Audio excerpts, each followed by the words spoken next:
let's make sure everything's functioning properly. Because this also records. This is gonna stream it and record it all at the same time.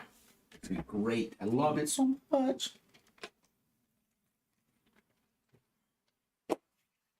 All right, guys. So before we get into, there we go. Before we get into the,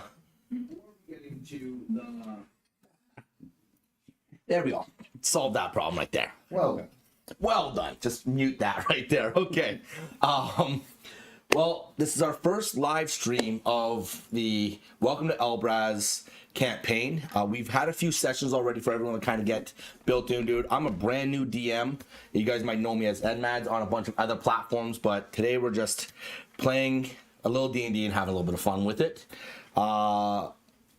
We have been enjoying ourselves with some chaoticness with the first few sessions here. We are missing one of our players tonight, but that is all right. We will have some fun without her, and then next week when she's back, she'll be able to introduce herself and her character. But right now, let's go ahead and go around the table and introduce ourselves. Let's start with Ken here. Which camera am I looking into, sir? Whichever one you want to look into. My name is Ken, and I am playing...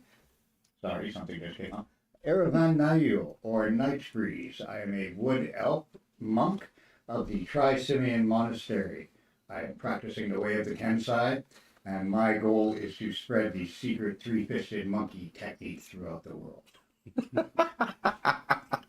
Secret 350 monkey technique. I love it. I love it so much. It's so good. Sir. Three-fisted. Three-fisted. Okay, that's fine. Okay, let's move on.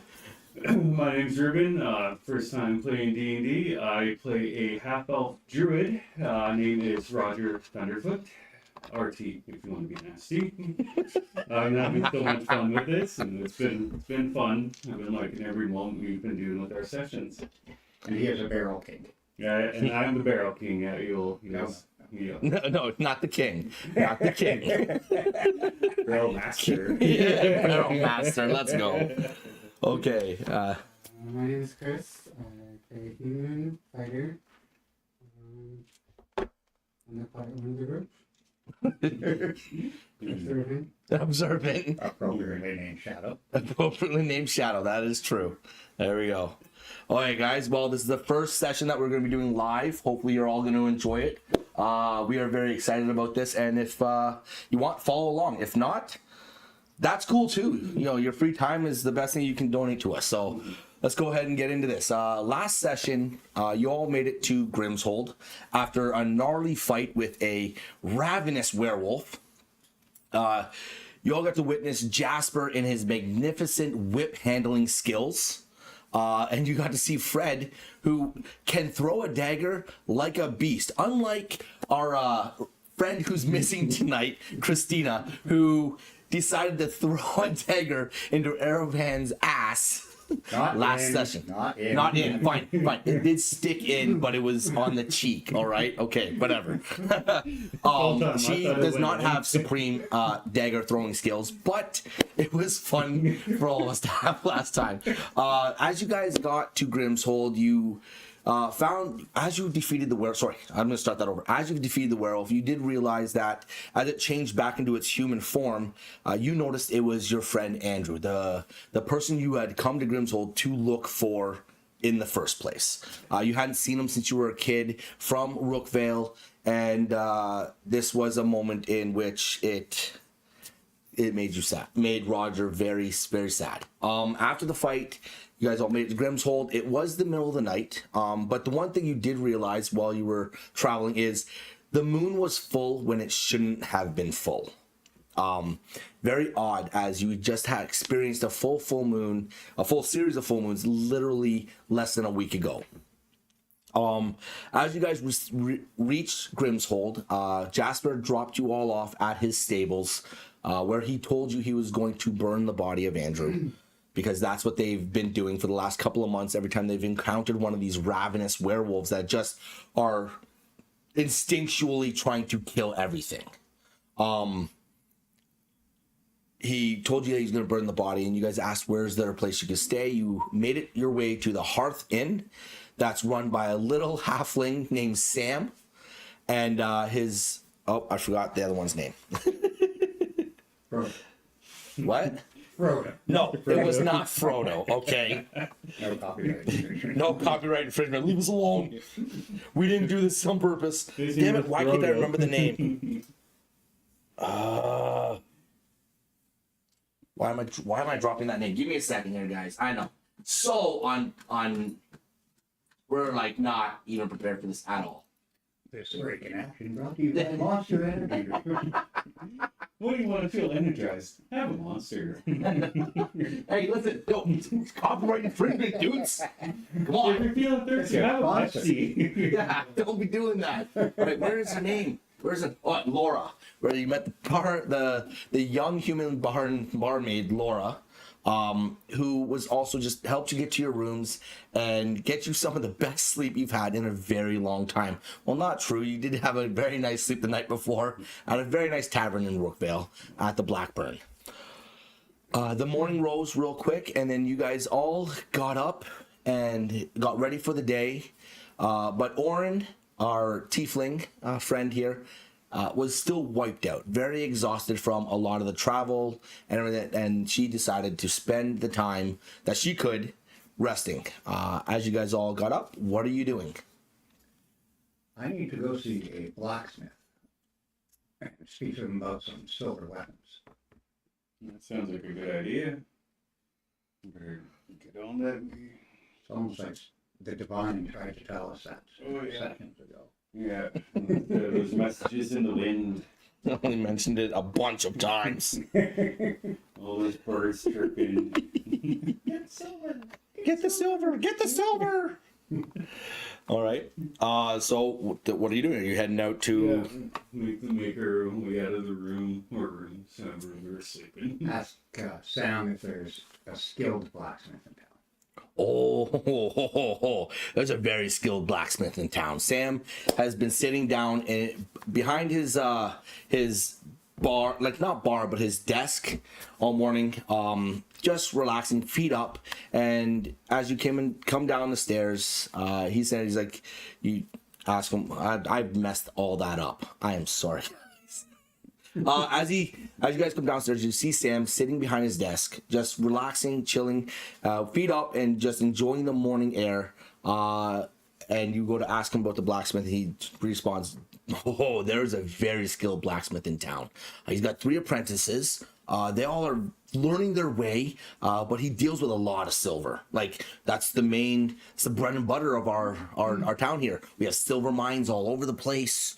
The mayor likes to think it's all his. It's not really. But yeah, if you would like, you can just go out, go to the right, and you'll see down by the stables there is a blacksmith. Why can't I remember his name? Okay, give me a second. Sounds like that mayor's a douche. Sounds like that mayor's a douche. Yes. You haven't met him yet. Don't be like that. Oh, POIs, that's what it is. It's under POIs. There we go. What's his name? Kieran Stormbull has been working with silver for many years, training his apprentices how to properly temper the silver as well. He's a great man to know, and if you want some real fine craftsmanship, you can definitely head down there by the stables. You'll see his shop. Excellent. Anything else going on in town that today that would take our interest? Well, the town is a bustle about the werewolf attack last night that Jasper seemed to bravely take on and score away very quickly. I hear you guys. He had some travel. You guys are new to town, so I hear you guys were you guys were there, right? We were there. You were there. Mm-hmm. Oh, how was it? Scary? Like these? That was the first one in a couple of weeks that we've had, but they're aggressive. I'm not gonna lie, I felt helpless. Yeah, it was I've been effectual. It was a bit scary, but we found a way to contribute. And it was pretty awesome to watch Jasper and Fred with his little dagger, and you see Jasper coming out. Oh, Fred could hit a peach pit from a mile away with his dagger. That he is skilled. He is very And Jasper's whip. Oh man, that's a weapon that only he can handle. It's a pretty cool weapon. Anyway, so yeah, the town's pretty It's bustle. usually a good weapon. I mean, usually. Okay, well, anyways, I don't know what's wrong with your friend here, but like, Happens to everybody, guys. Don't worry, he hasn't actually attacked. Yeah, see if it's okay. Okay. He'll know. So if you're looking for some good weaponware, some good silver weapons, you can go ahead and head down to Kieran's Kieran's blacksmith, his shop, and go talk to him. He can definitely whip you guys up something, or he probably has some already in. I know Jasper was transporting a lot of weaponry back down to Rookvale. He does that probably once a week, so Yeah. lots of silver down there. And King Henrik has always been really good to us up here. The mayor's a dick, but yeah, Dick how? Is he just like Captain of all dudes in a way? he just thinks he owns the place. Yeah, so what? His family's rich. They own a couple of mines. They're not the only ones. Well, let's hope we don't encounter him. You know, that last freaking douche I dealt with at, was it Brookvale? You challenged him to a fight. Oh, the general store merchant. Oh, I thought you meant the guy who broke his hand no. on his helmet. Never No, mind. The general store merchant. Hold on. You mean Greg? I think his name was Greg. I know he's a hell. Look, he's a nice guy. No, In Rookvale? yeah. Rookvale? No, he's a tremendous guy.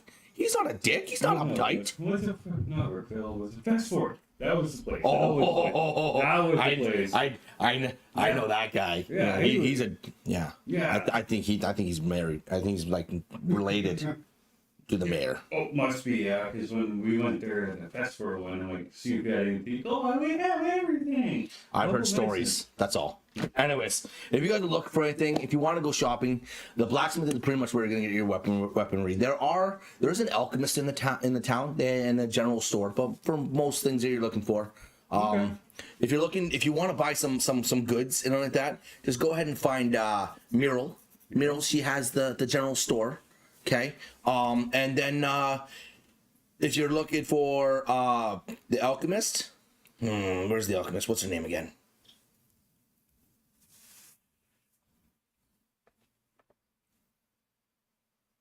I didn't write it. Oh, sorry. My bad. Muriel is the alchemist and the general store. I messed that completely up. I'm sorry, guys. Oh my goodness. Like I said, it's my first time DMing, so give me a break. Okay? He's doing a great job, though. I'm doing a great job. You're standing there in the corner. Yeah. Yeah. All right. So, what are you guys doing? You guys, Well, let's definitely go to the blacksmith here. Let's get some. Indeed. wait. As you guys exit out of the tavern, you'll see, basically, kind of right in front of you, off to the right a little bit, is a small market. That has a lot of fresh fruits, fresh vegetables. There's a butcher there working on some chickens and some pigs. It's very vibrant, and there's a lot of people kind of going in and out and shopping for the day. If you look to the right, you can see down a ways is the church. Just down off at the very end of a roadway, past the market, and then on the left hand side you can see the town's not very big. You can see another tavern just on the left hand side, and then if you go and turn left from past the market, that is back where the stables are, and where you'll find the blacksmith down across from the stables as well. Onward to the blacksmith we go. Indeed. As you guys come walking out and you're heading past, and you see a bunch of little kids just running around and making a muck in the market with their mums and their dads and all just hanging out. But you do see quite a few, with your passive perception, you see quite a few people kind of like turning to look at you because you're new in town. You're very, very new. So you see them turning to look at you, and you notice that you're catching quite a few eyes. And as you guys get past the market, you hear a lot of kerfuffle, a lot of like stammering around coming from a road that goes down right. And as you look down that right way, you see a massive mansion, larger than any other house, bigger than the church in this town. Massive mansion. and out of it, you can see is this big, burly, fat, chubby like looking guy come running out, clean shaven, big round face, like pompous little like floppy hat on. I don't even know what those things are called. All dressed in gray robes, just coming down, holding his belly, going, "Hey, hey, you guys!" As he spots you and he's running towards you. "You get over here right now!" Right, and he's just Us? yes, you. As he's running, he's got a couple of guards that are right behind him, just like trouncing along the way as well. And he's like, he's hurrying as fast as he can, you know, being the big, short, kind of burly, fat guy that he is, just like waddling along as he's running over to you. You, what happened? Tell me what happened last night. Were you guys involved with the werewolves? Yes, we were. We were traveling up this way to deal with some stuff the king from Brookville sent us on, and you know, we got attacked by werewolves. It's the first one in a couple of weeks. Now, I gotta ask. Jasper said something that you knew him. You knew the werewolf? Yes, I did. He was my childhood friend, Andrew. Guards! And he waves for the guards, and they come rushing up. And they both of them come standing up, and they tip their spear right towards you. Easy, my friend. Let's not be hasty. Like, arrest that man. We need to question him. For what? In front of him. You knew the werewolf. We need to get to the bottom of what they're doing here and why they keep attacking our town. Well, how am I supposed to know what's going on? I haven't seen my friend in a long time. I've been out on adventures. How are we supposed to know that? Well, how am I supposed to trust you? Guards. And as he shouts guards, you see a couple more guards coming down past a large fountain from your left-hand side, also trounced towards you with spears as well. We're here to cause no trouble. We're here to do some business on behalf of the king of Brookville, and we're just going to go see the blacksmith and try to help out with this werewolf situation, my friend. You can tell your guards to back up a bit. Roll me a persuasion.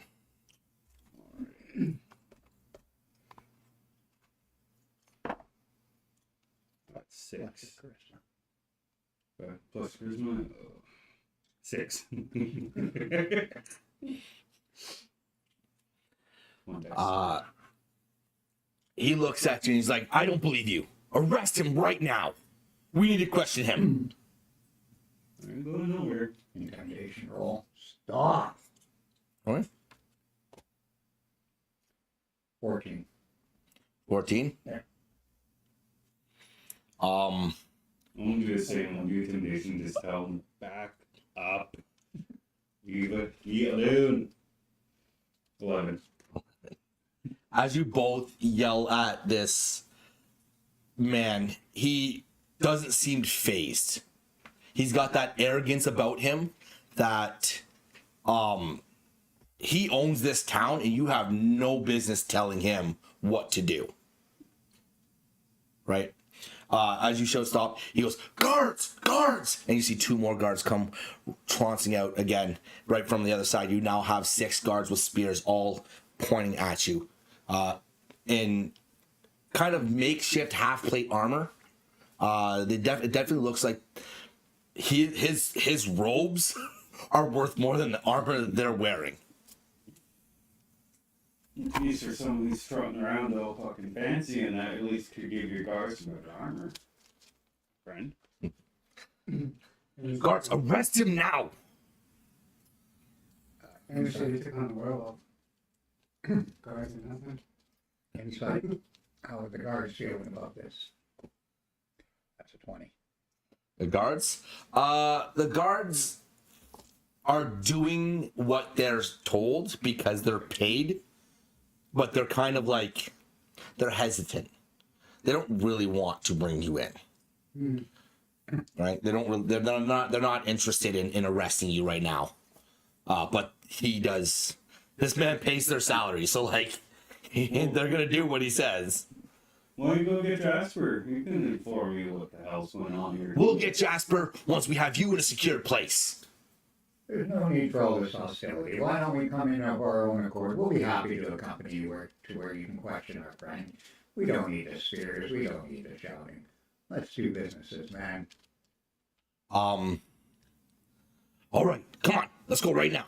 And as he takes you down, he starts leading down to where the mansion is, but on the right hand side there is like a small little like brick building it's like a little jail, if you will, in a way, a little place where like he can be more secure. And as he's walking that way, the guards are just like behind you, and they're like kind of not poking you, but like forcing you to walk forward a little bit. Looking back at the guards, you can see how they are. They're still a little shaky in the boots right now. They're not really shaking, but they are doing what they're told. Right? When you did the insight check, you did realize that like they don't fully want to follow this guy's lead, but they're not like concerned for their safety. Right? They're very confident in their abilities. That's what I was looking for. Well, we'll do the best to kind of cooperate here. All right, so as you guys walk along, as you're going along, you have like 6 guards basically pinned like this around you. And they're all walking this way. But as you guys are heading that way, you do see a large crowd. With your passive perception, you see a large crowd has kind of, to be honest, you kind of see this as well. It's not a very high DC. Yeah. Well, Shadow, you do as well. This DC, your passive perceptions are picking this up. You see a large crowd kind of noticing and paying attention to what's going on right now. But that's about it. You don't really see anyone doing anything else too much. I'm curious, I'll get their like nervous around this mayor guy. Are they just But what did that group like? Yeah, it's just a bunch of people from the market, from the fountains. Like it's a crowd of people that are like, they see you being taken. They're wondering what's going on. Like they're you hear murmurs between them all and all that stuff. Like under talk. You can't hear what they're saying, but you have a feeling they're all talking about what's going on. You see a bunch of people watching you right now. With persuasion. Persuasion? What are you trying to do here? Well, I was going to use my outstanding charisma to flash smiles and winks at some of the people, but apparently instead I choke on my own spit or something. What'd you roll? I rolled an after 1. All right. Okay, so in this moment when you're trying to wink at some of these pedestrians, if you will, some of these like townsfolk, as they're standing there, they're watching what's going on. You're trying to wink. Your self-confidence is so low because the previous day you were ineffectual against fighting this werewolf that all you see is you're doing one of these, and you're like your eye is like seizuring as you're looking at this one, and you just see this like middle-aged woman just kind of go, what do you whisper to her friend, like, what's going on? What's going on over there? You look like you're having a seizure. That's what you look like you're having right now. Hey, my friend, are you okay? All right. no. You guys make it to the little house. You make it to the little guard like not tower but building, the jail. Make it to the jail, if you will, for anything. And you guys all go inside. You see that on the one left hand side there is a table that has some chairs and like that. There are some cells along the right hand side as well, and then the very back you see there's a big desk with one fairly large individual kind of sitting back with his feet up just like this. It looks like he's the captain of the guard, sitting back. His feet are up on his desk, and he's just like, and his helmet's down, and you can tell this guy is sleeping. He's not awake at all, right? And as you guys come through, all you hear is the mayor go shout, what's hold on a second.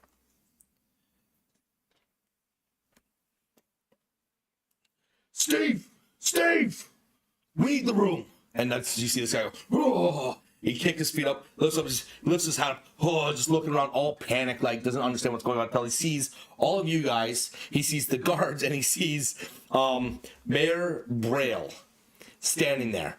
Oh, what are you doing? Are you sleeping right now? Get up. And as he like directs, he's like, go sit at there, go sit at that table. He looks back at you guys, go sit at that table right now. And as you guys are sitting down, you go all to sit down on the one side, and Braille pulls the chair out, sits down on the other side, and he goes, so what happened? How do you know that werewolf? Do you know the cause of why these werewolves are attacking our town? Well, unfortunately, no, I don't know the cause of the werewolves. Well, it's like I said before. How can I believe you?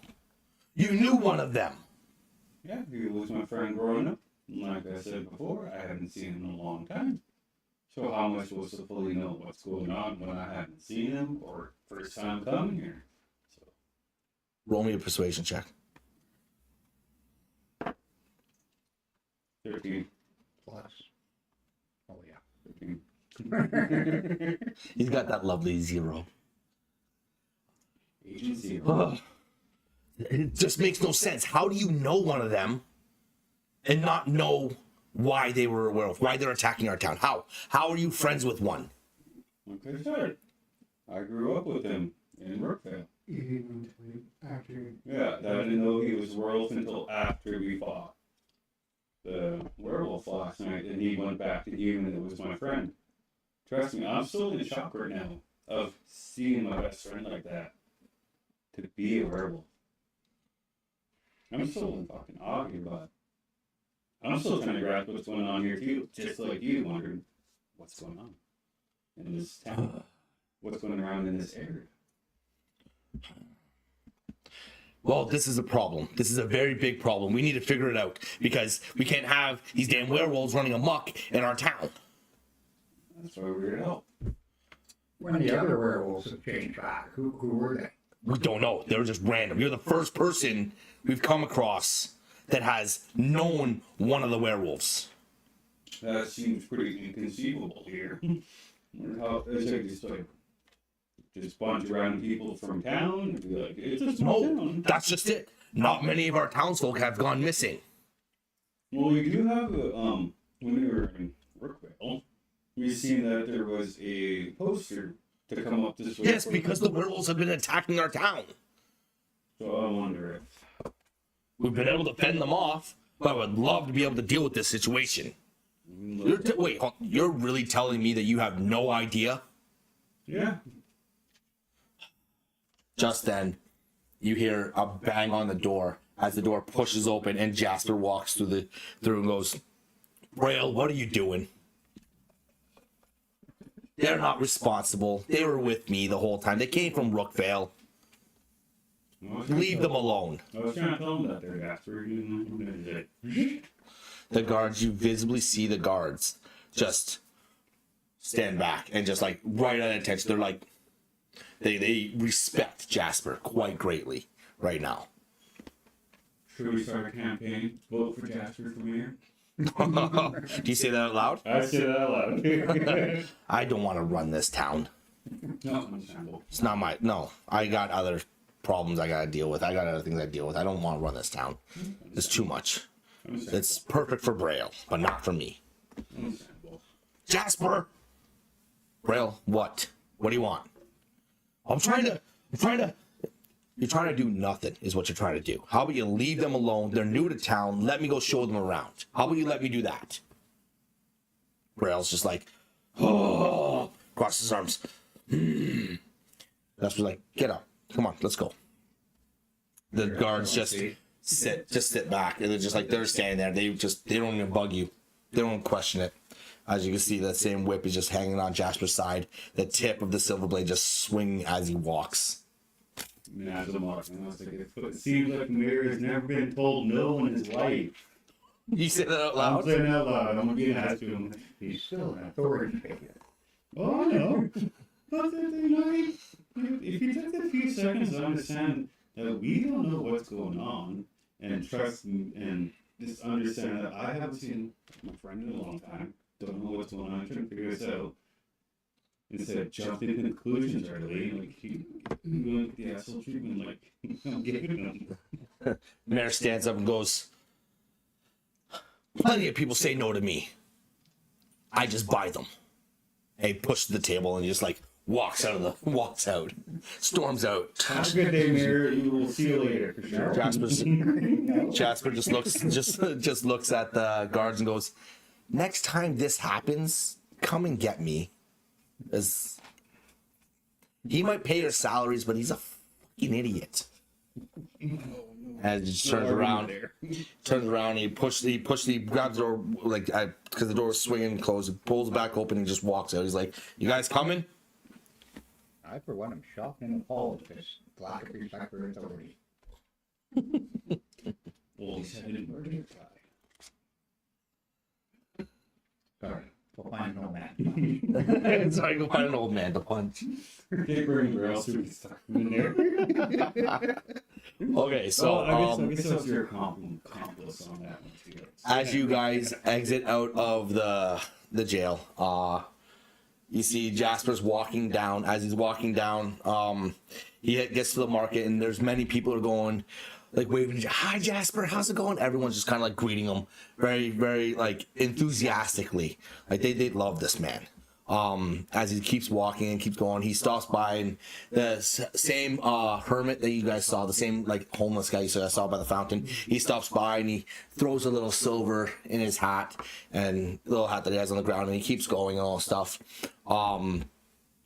Past the fountain, as he's heading straight for his stables, to show you guys, like, where the town is and everything like that. As he's walking past, he turns around and goes, "So have you guys really figured out where everything is? Has anyone talked to you about anything in this town yet?" We've been informed where the blacksmith was. We were just making our way to go see the blacksmith until the lovely mayor stopped us.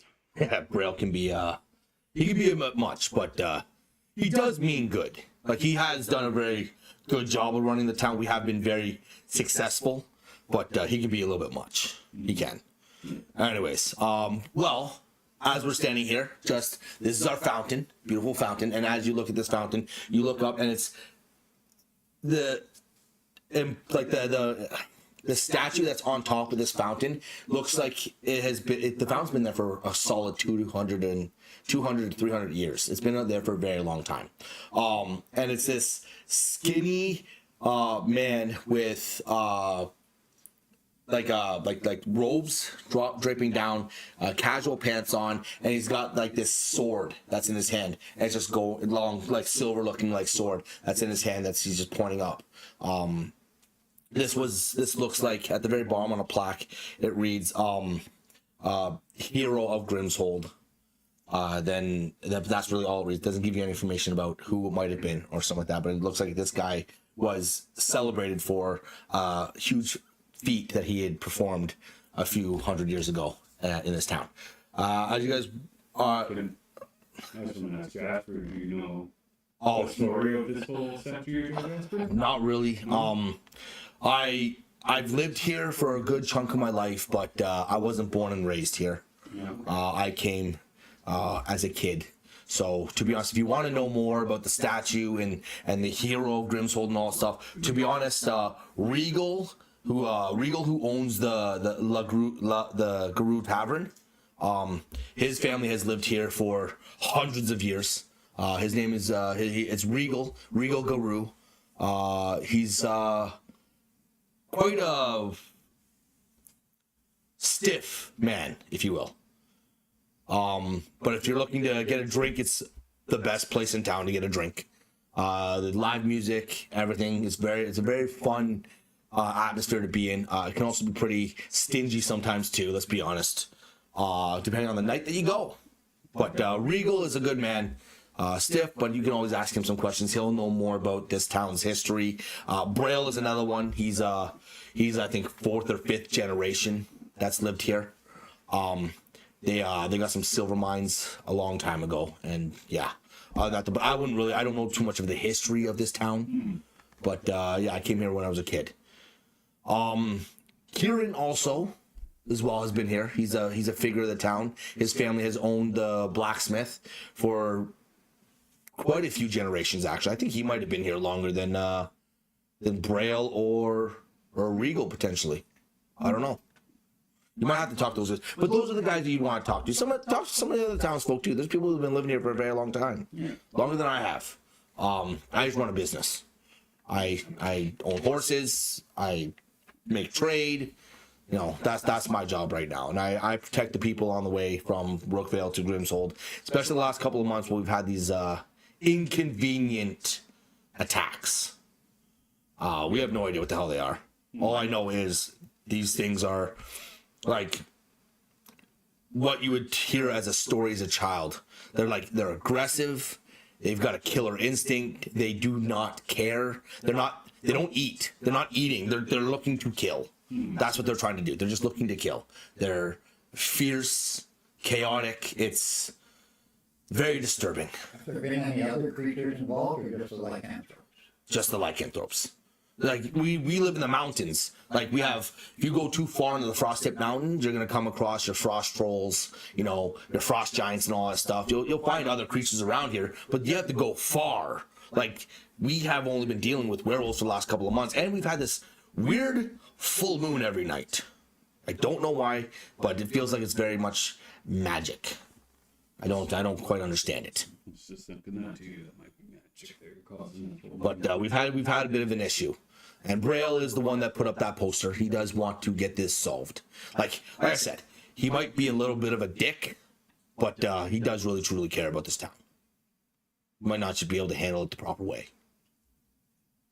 So, anyways, like you said, you wanted to go to the blacksmith. Kieran is in his shop right now. I heard him banging away earlier.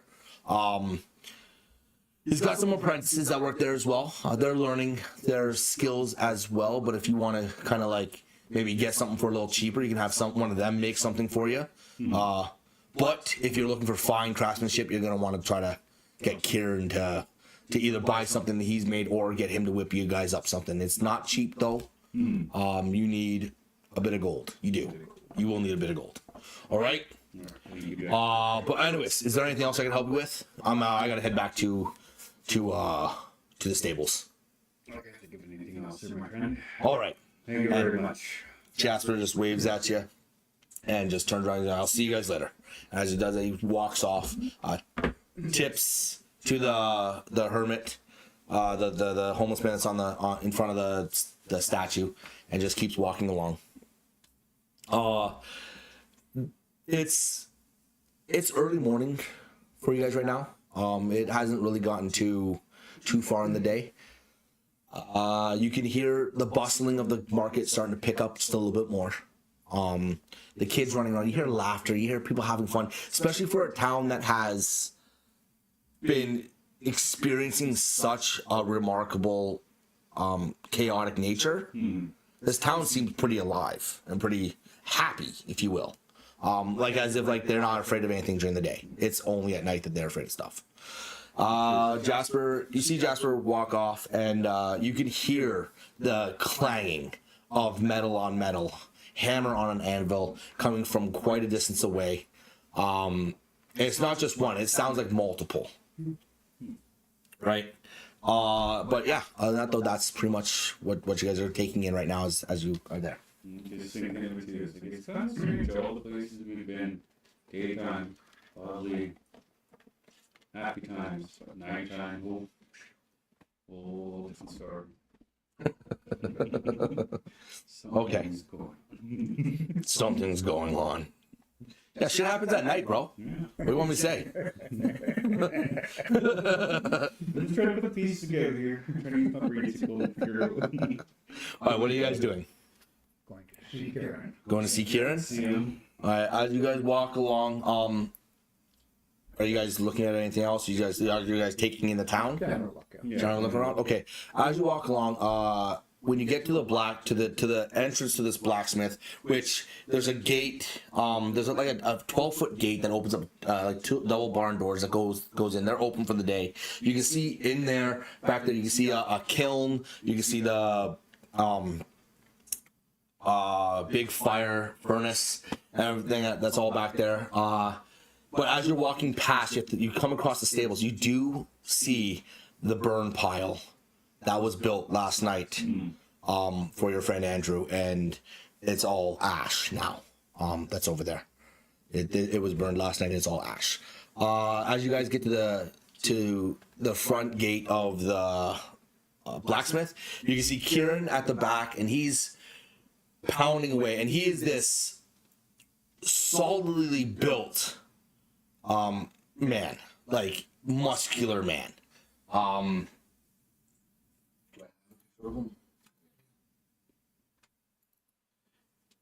This is Kieran Stormbolt. Nope. This one. You. There you go. Now let me bring this right here. Here's Stormbolt. Big, muscular man, dark gray beard, looks well into his 40s, and he's just pounding away on this anvil with this piece of what looks to be silver. It does not look like iron, and it is silver, and he's just beating the edges of it right now, and he's trying to form some sort of hooked weapon as you are looking at it, as you're seeing it. Beside him, you see another apprentice. Why is this not working? There we go. Oh, excuse me. You see a young human male beside him, also like kind of sweeping up a little bit, organizing the area around the other side there. Behind him, you can see a short, a dwarven woman. Also kind of like tidying up and moving some stuff around. And on the right side, you see a tiefling. This is the second tiefling that you've seen in a very, like, in as many, like, other than your friend. Mm-hmm. Yeah, this is the second tiefling you've seen. You haven't seen many of them around. Mm-hmm. And she's on the right side, kind of like fastening like some rivets into some leather armor as she's doing that. So what are you guys doing? You guys walking in? Tiefling doesn't bear any marks of any chains or anything like that. Oh no, she looks. Roll me a perception check, actually. Natural 20. So that you get a natural 20 on. No, she looks free. Like has the there's nothing like keeping her in place. She has the free, like she looks very much like someone who has never experienced like the slavery and that stuff. She looks very much like she's had a very like good life. And she's just she's over there popping some rivets in, some little spikes into like some leather armor as you guys are looking.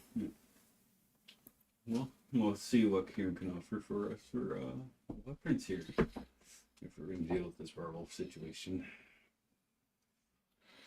Good Smith.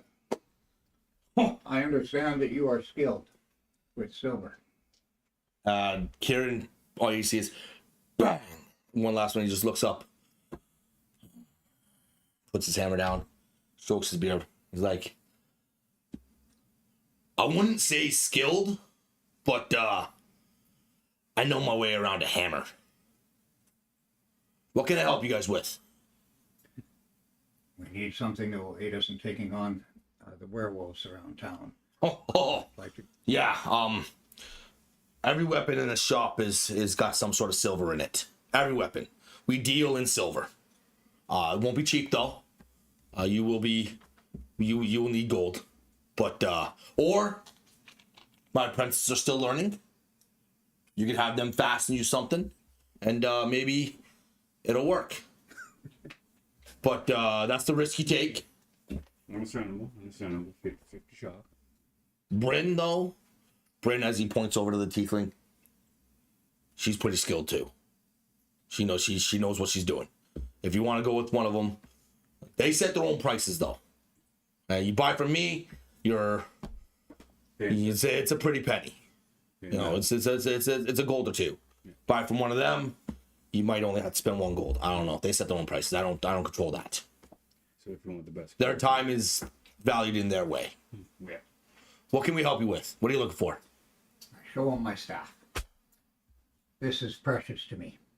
This is from my tree back home, and I'd like to get it capped in silver. Are you skilled enough to do this without damaging it? Capped in silver? Like, what are you talking about? You talking about the top? Talking the bottom? You know what? And he takes a staff from you. He looks it over. He tilts it. Looks at it long ways like this. Tilts it this way. Tilts it that way. He's like, I think I could do something with this. It'll be a day or two though. I think we have time. Do we? I hope so. You know, like, Well, If I- tell it. Hey, I can do it. It'll be a day or two. If I leave it with you, do you have a loner weapon? Do I have a loner loner weapon, a loner staff? I have some staffs. I have some pieces of wood. There's a branch right there. staff? A silvered staff? I don't have a silvered staff. No, this would be a custom piece that I'd be making for you right now. do you want to? I was gonna say, do you want to borrow my stuff? As he's looking you over, he sees that you have darts, right? And he goes, "Oh, you like to throw things? I do. Okay. Yeah. Can I see one of those darts?" That's a dart. Looks at it. He's like, little uneven. It's all right. And he just, give me a second. He just walks over, goes back into his little work area. That's in. It's like over the. You have best way, like a carport, like an awning over, and you can kind of. He walks back in. He sees there's like some shelves and like that. He walks back over there. You just hear him rummaging around, like moving metals here and there. And he says, "Aha! There they are." And he picks up this satchel, like kind of thing, like this bandoiler. Well, I can't say the name. Bandolier, yeah. Bandolier, right? With multiple darts in them, and he brings them back over to you. He's like, "Well, I can sell you these. It'll be a gold, but and there's solid 10 darts in that, and they're all silver tipped, every single one of them." And he pulls one out, and he looks at it. He's like, "You see how this one kind of leans to the left a little bit? It's not really weighted properly." And he pulls it the next one. He holds it in his finger, and you see it's a straight line, like it's weighted perfectly. It's like Quality. that will hit your part. That will hit right there, but it'll be a gold. But it'll replace all of your darts you have, silver tipped. Including the bandolier. Oh yeah, oh yeah. Yes, they come. Yes. And what about a silver bullet, shall we say, for my sling? Oh, like you want those silver rocks? Indeed. Oh, let's go to the mine. Pick some rubble up. Do the same job. And where would we find the mine? Oh, the mines are just a little bit north. On the left-hand side, you go up the path. Let me draw you a map. I'll draw you a map. It's a lot easier to draw a map than it is to try to explain to you how you have to go to the path to the left, and then you have to go a little bit right, and then up this one rock face, and then off to the left again, and then it's like there's like a mountain face, and then there's like a cliff, and then there's like A map will be wonderful. yeah. It'd be a lot easier if I just draw you a map how to get there. Sounds a good plan. But One gold, one goal for the darts. sold. Okay. And he hands you over this bandolier that has 10 darts, all silver tipped. And then he looks at you, he's like, "You still want me to do something with the staff?" What are we looking for price-wise? I don't know. It would be afterwards, but it would be a solid, it would be a few gold. Definitely a few gold. Plus material, Certainly. right? Yeah, but I got an idea. I think it'll look really cool. Yeah? Yeah. You good with that? A Okay. deposit? No, I don't need a deposit. You just don't come back. I keep the staff. What am I gonna be upset about? It's a piece of wood. If I put some silver in it, I can sell it to someone. It's more than a piece of wood, my friend. Well, to me, it's a piece of wood. So, I'll make it look fancy though. Don't worry. Okay. And he goes. He puts the staff. He goes to put the staff back, and all you see is John come running over, and just take the staff from him. He's like, "I got this. I got this." Goes running over and puts the staff into like a holder that's underneath the awning. He's like, "Day or two max. Maybe I'll get working on it right away, and we'll have it done in a day. I don't know. I have some other things I gotta get around to as well." Anyways, that's you. How about you guys? You guys interested in anything? Do you got any arrow tips? Like Just arrow- gonna ask for arrow tips. Oh, you got lots of arrow tips. You want tipped? You want silver tipped arrows? Silver tip arrows, yeah. You know what? I got something that might be better actually. Okay. Because if you want to buy a lot of silver tipped arrows, that's gonna be a lot. Or and he walks back and he's just rummaging through his thing again, and he pulls out this vial that's about this big, about 2 inches wide, about 4 inches tall.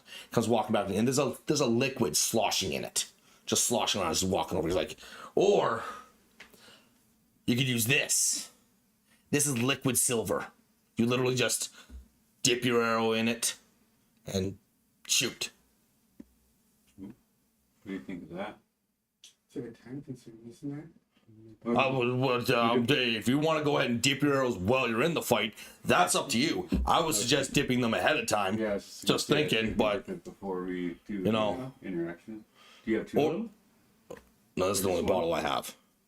This would easily do probably like a solid 60 arrows. How much for that?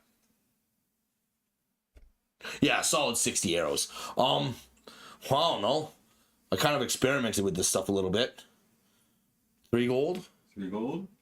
And like, I'm just saying, it would cost you like 10, 12 gold to like buy a bunch of tipped arrows. That's actually a good deal. So like, just take this and you do it yourself, then I don't have to do it myself. You got yourself a sale, my friend. All right, here you go. And he hands you over this vial of silver, of liquid silver.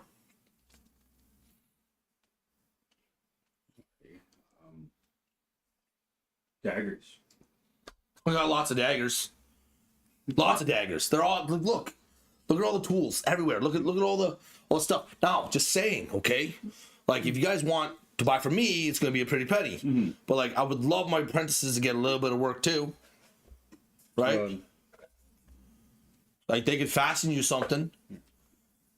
They can add some silver into some stuff. It's always a possibility. What about your what's your Glaive? yeah?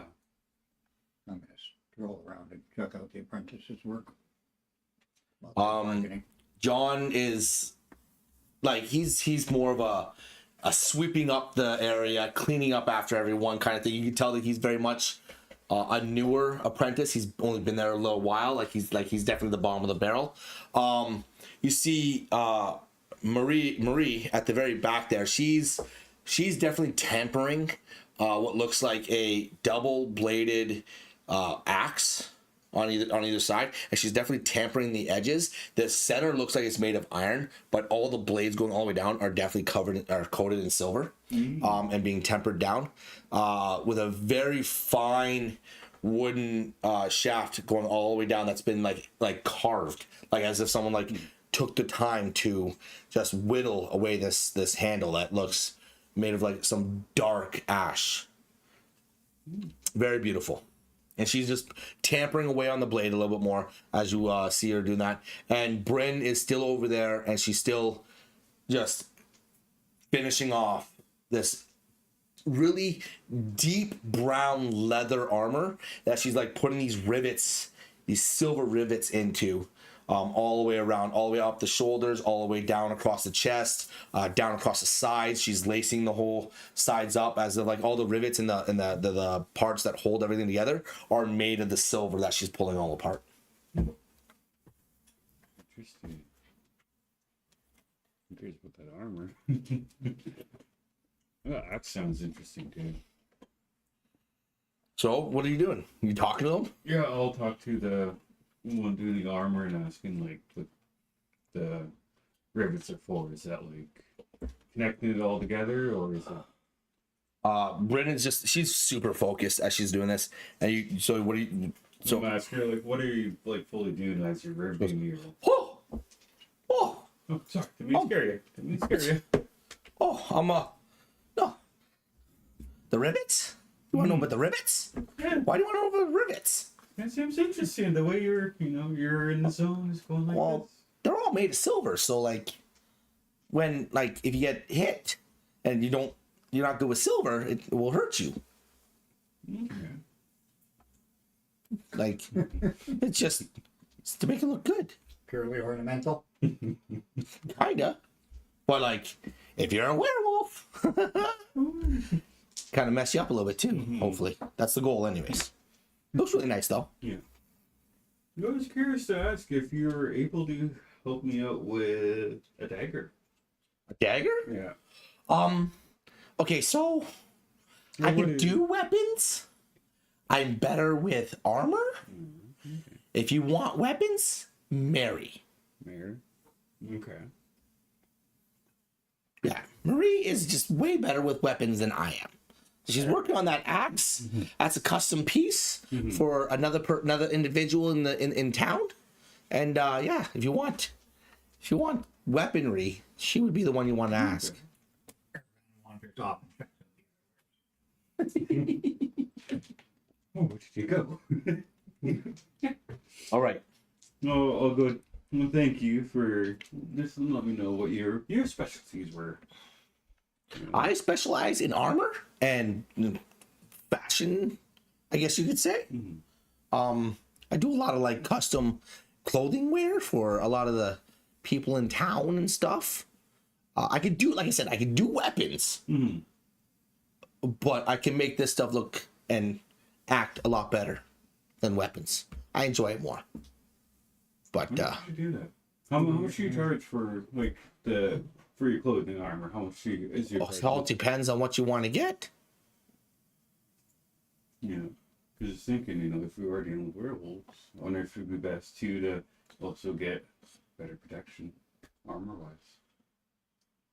How much would you charge for me to get like a new top and body piece? Full armor. Full armor. There you go. Like, what are you looking for? Hide, leather, Hide. hide? Yeah. Huh. Probably be pretty expensive, to be honest. There's a lot of material, right? So like, what would you be looking for specifically? Like, you want silver like interlaced with the hide armor, or do you want like just something that looks nice, or you want it to protect you? Like the protection in a way, or like leather. Well, like what when you see me, what do you think would be the best option? Like leather or hide, or Well, hide works pretty good. Hide's nice. It molds very well. Leather's good too, but it's kind of a little more stiff. Like as she holds up the breastplate that she's kind of working on, as she shakes it, and she's like, "See, it doesn't really move too much." But hide is like it's like leather scraps, but made into something that's more moldable, and you have more flexibility. So, it all depends on what you want to do. how much do you charge like that? Like you're doing like a chest plate, but in hide, how much would that cost? Fully. Oh, probably looking at a solid 12 gold with material. It'd be pretty expensive. But like, it would have some pretty cool embroidering and all stuff on it.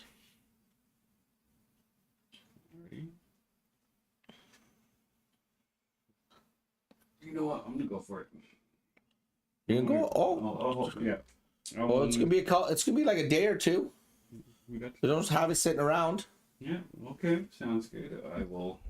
Okay. Yeah. Okay. And she looks over at Kieran, and Kieran just like, awesome. He's just like, he's smiling. Like, he likes to see his apprentices get work. Proud.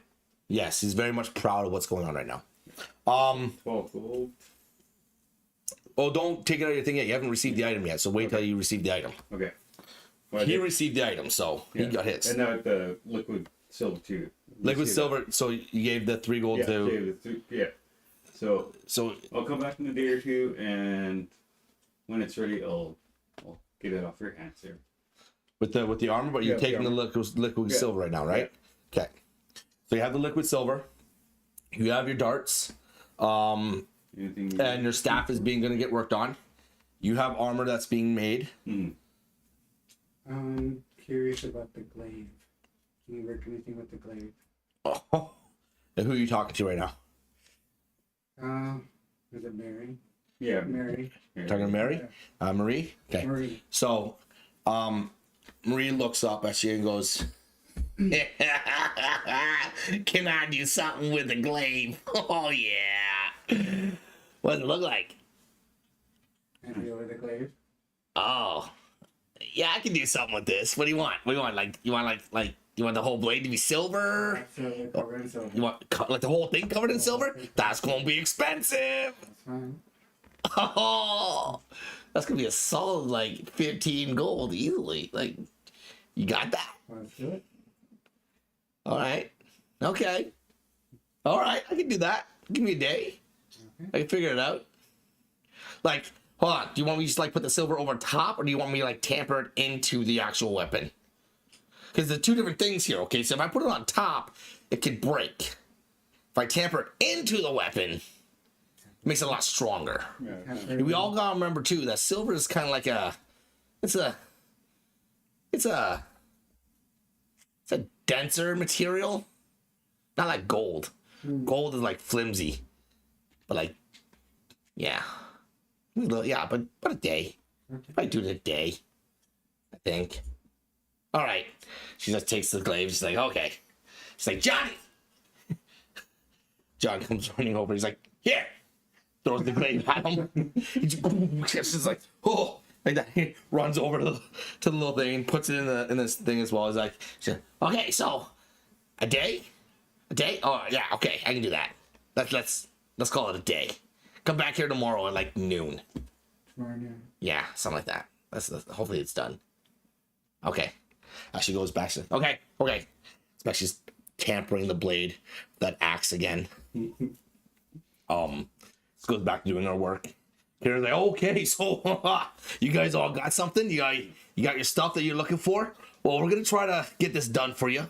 Hopefully we can get it all done by tomorrow at noon. Let's make that the goal for right now. Whether we need a little more time, just stop by. We'll let you know if we need a little more time. Okay. Okay? Kira, no, you look by one dagger off you too as well to be safe. One dagger? Yes, one dagger. Just a dagger? Well, what like, do you have Or do you want a silver dagger? silver dagger? Oh, it's 2 gold. 2 gold? Okay. Yeah. We'll buy. Above table? I have forgotten what kind of weapons Orin uses. What do they use? You have a dagger?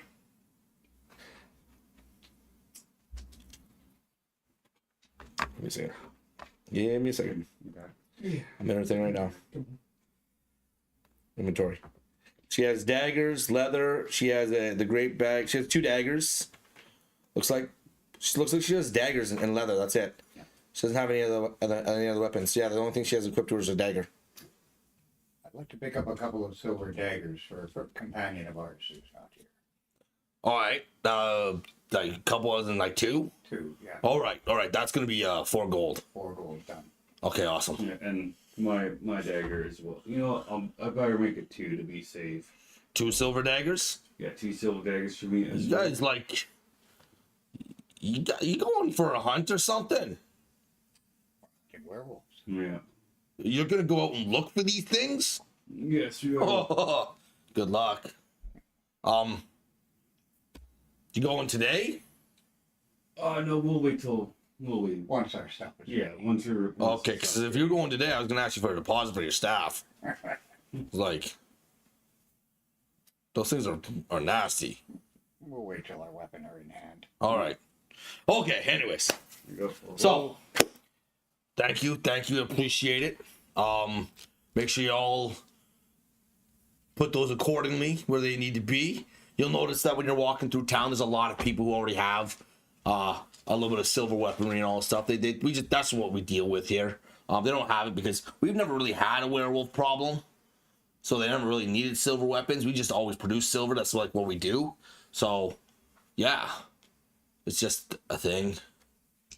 Anyways, you guys have a good rest of the day. You too. And he just like picks up his hammer again. And he starts banging on this piece of like big, long silver mesh, like not mesh, like blade looking thing. It's like a solid like 4 feet long. And he's just like banging on it and just trying to get it to form a little bit. Looks like he's making a long sword. Maybe that's for. So, what are you guys doing now? You want to go check out the general store too? See Certainly. what else you can find. When we go back, I'll ask Kieran about the statue there too at the fountain. We'll save for another day. The hermit still sitting by the fountain?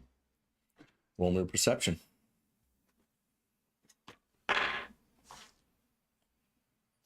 Well, that's going to be a 6. It's gonna be a 6. What you guys are going towards the. So if you guys are walking towards the alchemists, which is up here by the church, you guys are heading in this direction. So as you guys are going past, you don't really spot him. But you only see the one side of the statue. So as you're walking past, the statue base is quite large. It's like a solid like 12 feet around, right? So it wouldn't be unsurprising for someone to. Is he not sitting where he was before when we came through? No, he's not sitting there right now. Okay. I'm kind of curious about that hermit though. Like if he's just like a good friend of Jasper, if Jasper knows him, it should have disappeared too. General store. Okay. Store it is. As you guys make your way, you do pass by the Guru Tavern, which it seems for the early morning, it doesn't seem too lively. It seems kind of dark and damp in there. But outside of it, you do see this man.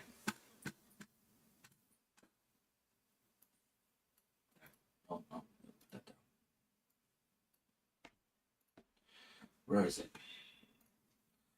I fucked up. The place we worked on. I wrote that and got that look at silver for arrows. I think we're gonna do that tonight when we rest and get back to the tavern and just dip our. You do see this man standing outside, like moving like boxes around and moving crates and all kind of stuff and everything like that. He's got short brown beard, short brown hair, fairly big guy, like probably taller than all of you, solid like 6'6", 6'7", and really like beefy kind of a look to himself. And yeah, he's just moving stuff around as you walk past the tavern. You do see him just moving stuff around the outside. The tavern does look like it's kind of like maybe like not shut down, but it's not really fully open yet for business. What time are we at? This right is now? like probably early, like mid morning, like mid morning ish. So it's still quite early in the day. But yeah, I just realized I gotta stop showing you guys these pictures. I got labels on them, and if you read the labels, you'll be able to see what's going on. I can't read a bill from 3 feet away. I can't see that shit. I can't read a bill from 3 feet away. I can see that shit. Enter bingo switch mode. What did I say? Anyway, so as you guys are walking past, you see this kind of like offsetting, like older character home that definitely has a little sign waving out front of it.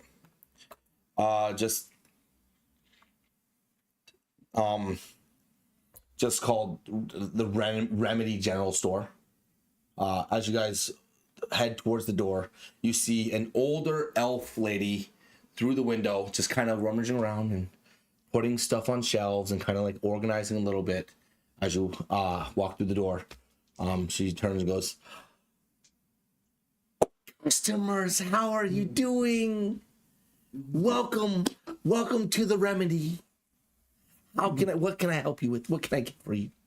I'm just curious what your wares. What do you have to offer here? Well, we make a lot of potions. We have an alchemist that does some fantastic work. Me. And then we just have some useful supplies that you would take out in the area, like little things you can pick up here and there. That would be great for adventuring and going up into the mountains if you have to. We got some cloaks, and we got some, just some basic necessities. What are you looking for? Excuse me. Fantastic. You sure need an health potion again, don't you? Because you need some. How much does it cost for a health potion? Well, you can. I have some for sale, but they're pretty pricey. We're looking at 150 gold a piece. But if you bring me some herbs, I might be able to whip something up. I can't tell you whether or not it's going to work properly, but we could figure something out. Okay, what kind of herbs were you needing to? Oh, well, give me a second here. Time to kill here. Give me a second here. If need be, I can say, hey, I'll give you my health potion, and I'll take the risks. See if this potion works. So, what grows around Grimmsold right now is called a little flower called the moon petal. Okay, it has some healing properties. It very much it's like a Casper white kind of petaled flower. It's got 4 petals on it, and if you find any of those and bring them here, I can potentially whip you up a remedy that might aid you at some point. Okay. But yeah, that's what you'd be looking for. Okay. Moon petals. Moon petals, like how many were you needing altogether? Oh, each recipe needs probably at least 2 petals each. Usually, it could be a little stronger with more.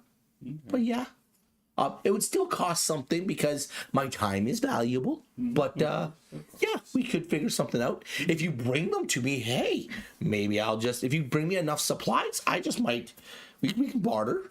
I'm good for that too. Okay. But yeah. I'll keep that in mind as we venture around your wonderful home here. What about what else? We probably need some stuff to make some crafts for the werewolves too, eh? Rope. Or what do you call this? We have lots of rope. We got it back from the old man's feet. Oh right, yeah, we took the evidence. Now, if you could find me some frost root. Oh, what could I? It's not healing properties. It's something else, but it would help. Alright, I'll keep that in mind. Frost. What I'm does just- that look like? And like, so we I get an idea of what. Okay, so it grows in the ground like an intertwining root that you would find on a tree. It's like a mossy white, and it definitely helps when traveling and traversing the cold environment that we live in. It could be something that could be very helpful. But yeah. Okay. So bring me some frost root, bring me some moon petal, and we could totally figure something out. Absolutely. But so I do have, and she pushes this basket forward, and there's 4 or 5 different bottles. There's like 4 or 5 bottles in there that you can kind of see from the top there. None of them have labels. Oh. She pushes it forward. She goes, "We have these. Adventurers have found them. People wandering around have found them in like areas. There's no labels. We have no idea what they are. Couple of gold, you can have one, but take it at your own risk because I have no idea what they are." That sounds kind of tempting. Are there any green ones? You do see a lime green coloration to a potion. What other colors are there? There is a clear potion. There is a lime green one. There is a ruby red. Looks similar to a health potion, but there's no label on it, so you don't know if it's a health potion or not. A purple one, and what? So there's green, red, clear, purple. There's a blue one as well. Like a soft blue, if you will. Do you mind if I inspect this green potion here? Give it a little smell, a little dab. Little smell, little dab. Indeed. Well, I don't know what's gonna happen. So I don't know if I want you doing it in the shop. But for like 2 gold, you can have it. All I need is just a taste. I don't know what it is, and I don't want you to explode in my shop. I don't know if that's gonna happen. I'm good then, thank you. Okay, just saying they're there. We've had one person get one. Did they explode? I haven't seen them since. Or most likely. So Your sales skills are unmatched. I'm just saying. I'm just offering you a basket of potions that have no labels that I don't know what they are. You can try it or not. That's up to you. I'm just saying it's there. Yeah, how about this? But I'll buy the green one for you. I'll buy the red one. I'll buy the clear one. I'll buy all 3 for you, off of you, and I'll let you dab it and taste it and see if there's anything fishy. dab it and taste it. How much gold do you have? I got Remember, I never take a 70. share of the gold, so they're pretty rich. You guys haven't. How much? I got 70. Well, Still? Holy Yeah. shit! All right, fine. You buy all 3 of how many these. is there? Actually, There's 6 potions in there, so it'd be 12 gold. 12 gold. You know what? I'll take it all off your hands. And That's I'll pleasant. keep 12 gold for the armor for tomorrow as well. You know what? I'll take them off your hands, and hopefully these help us with their adventures. So okay, so write down. You got a ruby red, a clear, a lime green, soft blue, like a violet purple,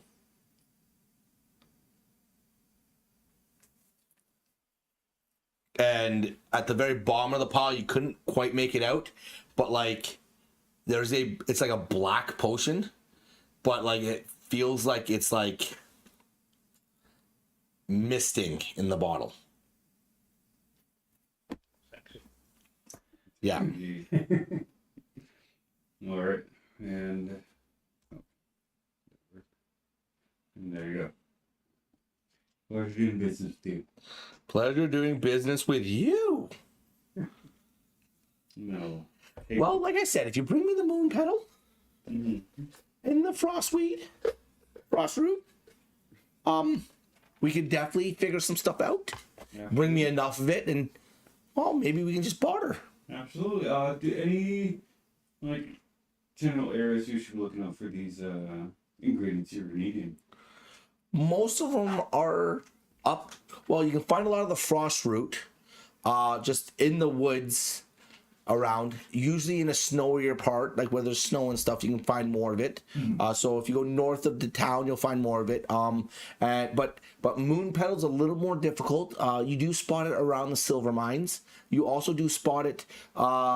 There's a bridge north of town that goes across a chasm into another clear opening, and on the right night of the moon, you can spot a whole field of moon petal, but it's not safe. Okay. That's why I haven't gone there. But Well, probably yeah, werewolves out there. I don't know, maybe. Maybe. Well, I'll keep those in mind for it, and if I come across some, I'll pick some up. Okay. Thank you very much. So, are you guys testing these potions out right now? Yeah, I will grab. You know what? You still in the store? No, I'm gonna say, as a kindness, you should step outside so we don't do anything. Oh, please do. Wonderful ladies. Please do. I do not want nothing happening. I was supposed to say, "Hon, punch me, parties again, and I'll test this right one. Let's see if it's the right one." I'm gonna make sure it's the right one. Oh shit. Okay, so Turn yourself. Yeah, here, take my staff and just hit me with it. Do some damage. okay, so what are we doing here? Are you guys outside of the shop now? Yes, we are. So after you guys exit the shop, tell me what's going on. Like, what are you doing with these potions right now? Okay, so I'll take the lime green one and I'm gonna pop it off Okay. and pass it to Aravan just so he can dip his finger in there. What's all I know is if it tastes like spinach. It does not taste like spinach. Okay, it's not what I was hoping. Okay. Hold on. I tell you why I'm looking for spinach. Actually, you guys might be too young. Popeye? So, yeah, they're definitely too young for that. That's not gonna happen. You're not getting a plus 67 to your damn strength. I was hoping for a potion that we used back in training back at the monastery, which is a potion of feudalism. Yo, thanks for the follow. Let's go, man. That's awesome. Who's following Appreciate you. us? Lady Barbie doll. Make a stealth check. Never mind, you failed. We know you're following us. Tripping over a Okay, barrel. so as you taste this potion, you all of a sudden take a deep breath and you can smell like the meat cooking in the market, like as if you're standing right beside it. Potion of fart smelling. You can smell the fresh mountain air as if like you're in the mountains right now. You're picking up lingering odors of BO from the man that's running down past the market. You're picking up odors of fresh fruits. You just got a cacophony of smells right now. So many smells right now. This is a potion of enhanced smell. Okay. Okay. It will Thanks. for 1 hour give you advantage on any check that's Smell related. basically gives you keen smell. You know Like that with the when I transform. with the Yeah. rat. Yeah. Same idea. You have advantage for the net for 1 hour on your smell on smells. So or anything smells. You gonna try the other ones? Okay, I want to try this red one. You gonna try the red one? I want to pass my staff to Shadow, and I'm just gonna kind of squat down a little bit like this and just tell him, hit me in the face a bit. Oh, this is going to be Do good. some freaking So, damage. wait, hold on. No. We gotta play this out. How are you tasting this potion? I'm gonna do the same. I'm gonna dip my finger and taste it, and I go after it gets hit. Okay. If I give you a drink of this one, can I hit you in the face too? Okay, as you see Roger taste this potion and Shadow getting ready to keen up, roll me an attack first, Shadow. Roll me an attack. 11. Okay. As Shadow's getting ready to just pit, what's your AC? Is 12? Yeah. Just pelts you right in the face with this staff. All of a sudden, all you see is you go, whoop, and you turn into a frog. And drop to the ground. Shadow just misses you fully. And then a second later, back into your form again. That's cool. This is a potion of involuntary polymorph. For 1 hour, you randomly turn into a animal or whatever you can polymorph into. You don't know what it is. It's just a potion of involuntary polymorph. It'll just turn into something. Gross like that. What was that like? That was trippy. Since the good thing is you only took a dab. If you'd taken more than a dab, you probably would have been a frog for a while.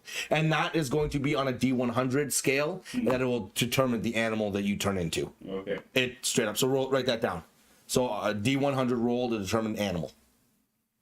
So you have no control over what you turn into. It's just involuntary. It just happens.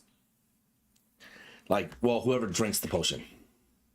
My offer still stands on smoking you in the face for this. All right, you checking any of the other ones out? Oh, I want to Sure, smell it, huh? You want to check them all out? Okay, we're gonna go through this. Which one are you checking out next?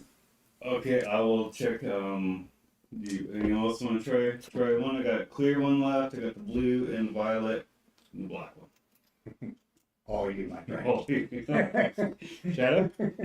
I'll try the black one. Try the black one? Okay, I'll open the black one up and pass it over to Shadow. You open the black one up? Yeah. Smoke starts pouring out of it really fast, like filling the area that you're in continuously. You plug it? Yeah. Okay. Yeah, the smoke is just lingering and slowly dissipates. Ooh, that seemed like Shadows. yeah, Shadows. Seems like something like that one for you. Shadows. Okay, so yeah, you got this is just filled with like what seems like magical smoke. magical, like a fog, like a mist. It's just like it's black, dark as night. And when you guys use it, that's when we'll have to determine what exactly it's going to do and how long it's going to do it for. Okay. Depending, it'll determine on how long you have the bottle open for. Okay. So So I'll keep the lid on that one for until we need it. okay, what one's next? What was next? The clear one. The clear one? You get, who's trying it? I'll guinea pig it here and I'll All right. open it up and taste it. And As you guys are watching and anticipating what's gonna happen, you slowly see Roger start to fade as he eventually just disappears and then reappears again. Vanishing. invisibility potion. It's an invisible. It's a potion of invisibility. And we'll just look that one up. It's legitimately potion of invisibility. It lasts for a certain amount of time. Yada yada, all that stuff. Already. If you Yeah. wanted to, you could be an invisible frog. That sounds like I can sneak up on them. Awesome. You just turned into a frog. You don't know what you're gonna turn into next time. Yeah. You can turn into a fucking purple worm. You don't know. Or freaking huge elephants. Yeah. Or a cricket. Yeah. You don't know. Okay, what's the next one? Okay, I'm gonna have some fun here. I'm gonna give Ervan my staff this time. I'm gonna pass over him. I'm gonna dip my fingers into the purple one. And get right in his hand to see. Let him try to do some damage and see if he gets down. It's smoke in the face, motherfucker. Just smoke me. We gotta figure out one of these are fucking healing potions here. Alright, roll to see if you hit. That is a 20. Dirty 20. Okay, so you're as Let's get it over with, man. Do it. Come on. okay. So as he dips his finger into this potion and he touches his tongue, you go and you drill him real hard, like hard. But all Roger's response to this is he cannot stop laughing. He just starts laughing so much that he cannot stop. It's uncontrollable. Then all of a sudden he does because he only had a taste. He like slowly starts to stop laughing. Goes, "Oh!" He just screams real loud because he smoked him right in the face with his own staff. You got a potion of uncontrollable laughter for 1 hour. If you consume the entire thing, you can't stop laughing for 1 hour. Laughing invisible. You don't know if he's gonna turn into a frog, dude. I don't know that he won't. That's fair. You're not wrong. Yeah. Okay, you trying the last one? Yeah, I'll try the soft blue one. That's the last Soft one. blue one. You're gonna. You want to hit yourself in the face?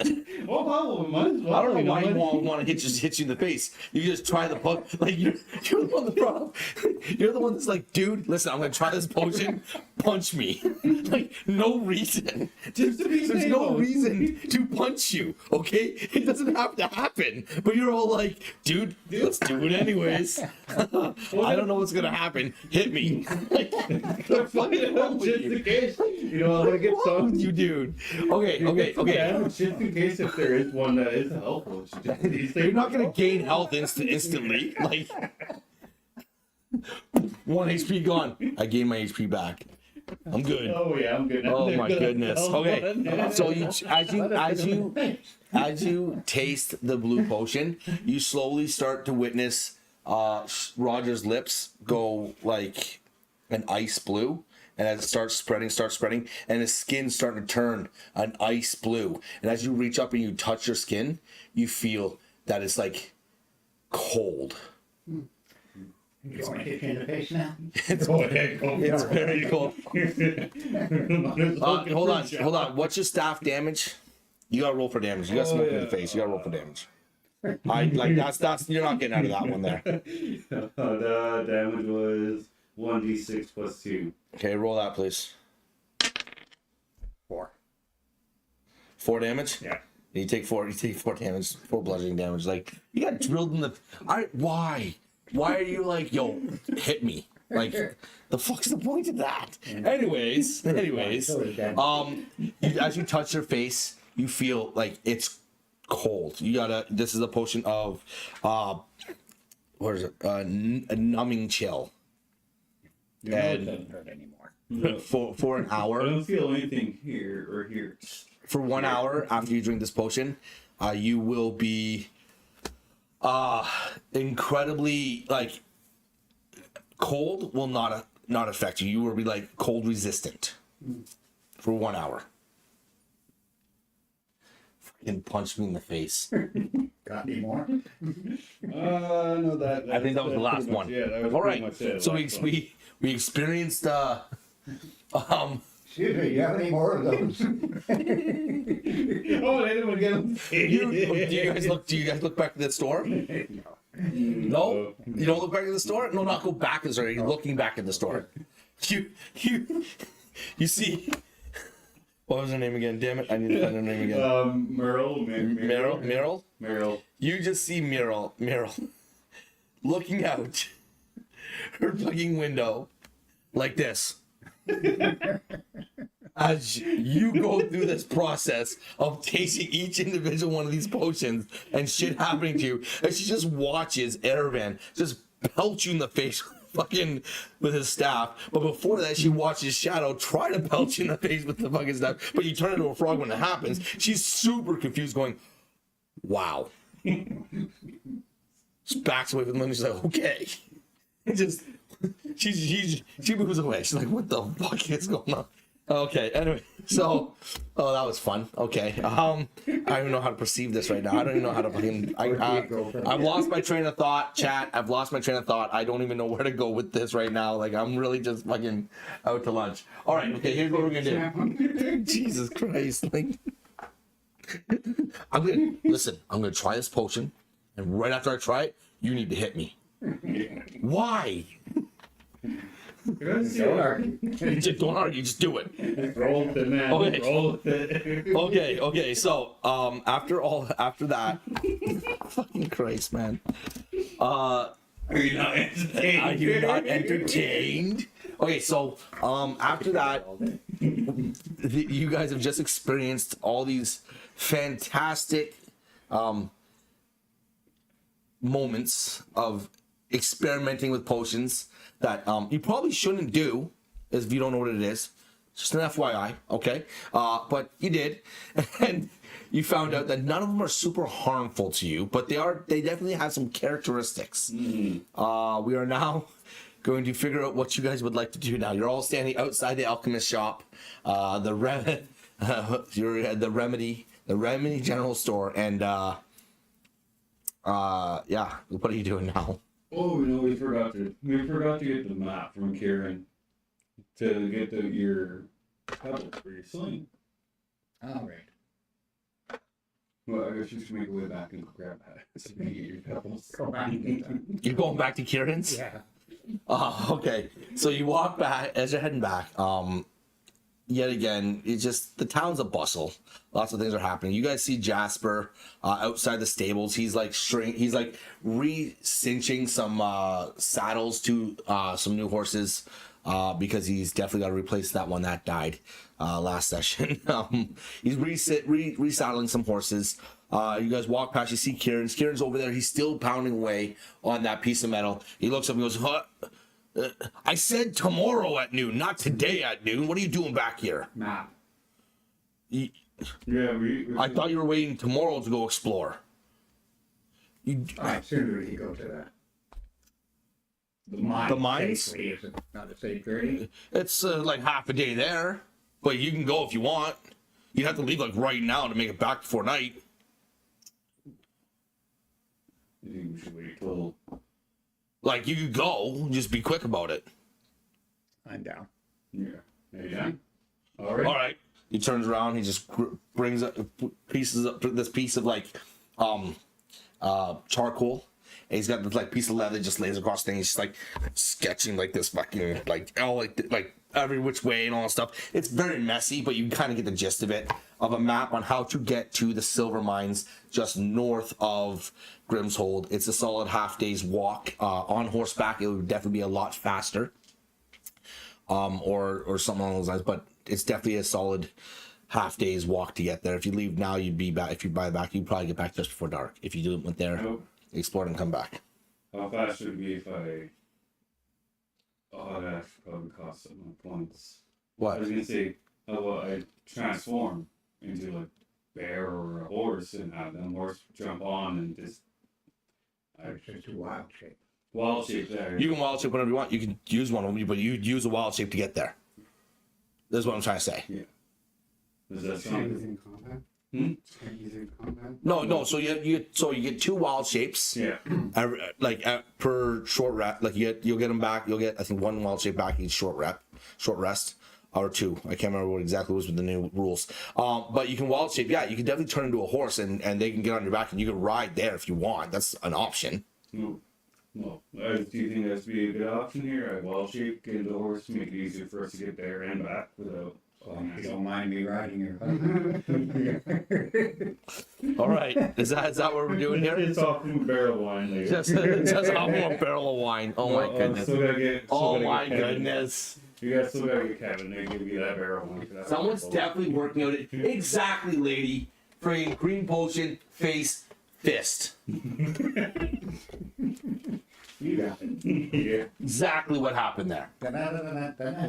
Okay, so Well, okay, so as Kieran hands you over the note, you do it right in front of him. I'll step outside. Okay, step aside. And he just watches. He's like, "The fuck?" He's just very much shocked. Like, "Oh, okay, that's all right." And fucking hammering away. See you tomorrow, friend. And then, okay, so this map shows you that there is a short trail going north of Grimmsold. It takes you about, this is solid like hour and a half, even on horseback, to get to the base of the cliff face that takes you up to where the silver mines are. There is a rough, sorry, hold on, let's play this through. I'm getting a little too ahead of myself. So as you guys decide to, okay, so you are turning into a large creature technically. You can carry, at that, I think it's 150 pounds times 3. So you can carry 450 pounds, I believe, total. We had to go through this all this math when I turned into a giant spider in my other D&D thing. So as a large creature, you will successfully be able to carry both of them. But what I'll need you to do is give me so pull up your thing your wild shape stuff, right? I'm sitting at about 200 pounds all day. What? I'm sitting at about 200 pounds all day. Yeah, both of them would have to exceed 450 pounds total. How beefy is Shadow? I would say that he'd be able to carry you. This is going to be a check against whether or not, like, because you could turn it into a draft horse. Okay, well, Right? Yeah, just seen a riding horse. Probably draft horse would be. Riding horse. Again? Grimmsold. Grimmsold, yeah. I'm gonna ride my horse to the Grimmsold mines. No, till he can't no more. Where are we going to again? The mines. So We're going to get- the silver mines. They get airmen some silver Need some nuggets. Need some, nuggets. for- need some silver nuggets. All right, so are you training a draft horse or a riding horse? Which I'll one are you do a doing? draft horse. Doing a draft horse? Yeah. Draft horse, you definitely will be able to. They're much larger beasts. You will definitely be able to carry both these guys. But you'll still need to give me a dexterity check as the draft horse. So dex is a draft, so it's a 0. Yeah. To figure out how long it's going to, if you are going to be able to do it efficiently or not. Alrighty. Look at this. What constitution? 10. What do you think? No. Dexterity would be acrobatics, right? So like Yeah. Constitution, it could be either one, 10 or 11. Regardless, with a 10, you still pass the DC that I had. Anyways, it wasn't very high DC. It was just basically whether or not it was high or low, whether or not you were going to be able to do it quickly or not. That's where it comes at. As you guys both mount on top of Roger here, You exit out of the town, and as you're exiting out of the town, you see that the way he the sound effects, I love it.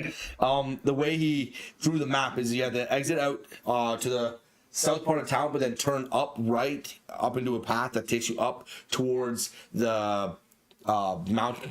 The not mountains, like the cliff edges of Grimmsold. As you're heading there, you do see there's plenty of wildlife. It's pretty vibrant forest, but you don't really pick up on anything too crazy as you're going along. It takes you about an hour to get outside of town to the base of this cliff, like where the mines are up. The mines are about 200 feet above climb. But there is a path. You cannot take this as a horse. You would not be able to do it. Okay. So this would be the end of your journey to get to the bottom of these right here. Okay, I'll untransform from the horse and Okay. As you get to the base of this mountain, this cliff face, you do see rummages of, there is a pulley system that has like buckets that go up and down. It carries them. It's too small to carry anybody up and down. You definitely can't use yourself to deliver yourself up. To the right of it, there is a walk built-in kind of stairwell that kind of goes up, like that's been like carved out of the side of the cliff face that goes up. And you do see where he kind of drew on this piece of leather that it kind of goes up and to the left and then up again and to the right and then up again to the left, and it comes across this plateau and then goes up on the other side there. It looks very much crisscrossing, like it's like going all the way along, as you will. There are several ledges. Give me because it's not like super clean. Give me a, I guess, dexterity check to see if you guys. go. 16. God, are you kidding me? That wasn't that one. Okay. Well, Roger! All right. So as you guys are walking up, the first length of this stairwell, you do notice that Elbraz, without question, is definitely taking each one. He's paying attention to his steps. Shadow's also paying attention to his steps. But in the middle is Roger, who's kind of just like looking around and still kind of like heavy-footed because he just spent an hour galloping as a horse. So he definitely feels like he's a little clumpy. And he, as he steps on a like a piece of shale off the side of the thing that seems to give way as it slips out, and you're about 35 feet in the air right now up the cliffside. It gives out and you start to fall off, like you're slipping off of the, like you slipped, you're falling right now. Acrobatics to cap. Yeah. Yep. I am the Thunderfoot. 21. one. I was gonna say, couldn't Joel have enough?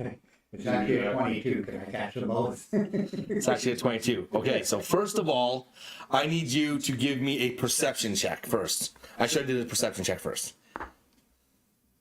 That is 12 plus. Sorry. Okay. 19. Okay. Oh, fuck. Right, you have really good perception. Okay, so you notice Roger misstep as he's slipping, as he's getting ready to fall, and like he's slipping off of this thing. Like the walkway is a solid maybe 1.5 feet wide. It's not very wide. It's definitely made for one-way travel up. And as you're slipping off, you see Elbraz turn around, and he manages to grab you by the cloak, the little crest that's right there. He grabs you by it, and he gets ready to pull you back. But as he's getting ready to pull you back, Shadow, who tried to also grab you from behind, manages to slip out, fall, and I would like you to give me a second dexterity, like an acrobatics check. 15 and what was the other one? Acrobatics. Acrobatics. 15, 17. 70. So as you're slipping, and you grab onto Roger's cloak and you pull it down, but you slip and lose your footing. As you're getting ready to come down, you do manage to grab on with your hand onto the step and catch yourself from falling, but you are right now pulling on the same cloak that Aerovan is pulling on. You're 35 feet in the air. I would like you to roll. And I would like you both to roll. So how would you? I don't think it'd be a contested strength because you're not. Yes, it would. It would be a contested strength, but you roll at advantage. Yeah, you roll at advantage because he is also supporting himself a little bit, so you have a little bit more gusto to be able to pull. So. Well, that's a A what? 6 remove the other strength. 11. The 6. Your strength is only 3. 3. yeah, see that one. Yeah, that's the same. Okay. So you rolled a 9, and you rolled a 7. With your previous roll, I'm gonna say you've got to fall forward a little bit, but you're able to catch yourself and pull back. And as you're holding on to the cliffside there, you are able to hold on enough that you don't pull him fully over, but you do slam against the side of the wall. Now you're against the wall. You are able to salvage this situation, and you are able to get back up onto the stairs. You do get back a little bit worn for wear. You feel a little choked out a little bit because you had both sides of that like this as you're getting back up. But you do make it up to the first ledge of this platform, which definitely does look like it has another stairwell that goes up to the right-hand side as well, but the same distance, same width going up. That was some thunderfoot shit right there. Look at that one. You are about 40 feet in the air now, right now, Okay. 40 feet up.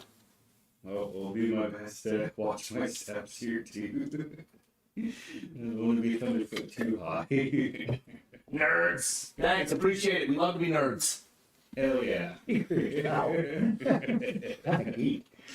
Fine, we're geeks. Get it right. All right. So you guys heading up the next level. Okay. As you are skilling up this next level, I'd like you all to give me another dexterity, another acrobatics check, like a dex check. 50. Acrobatics. 15.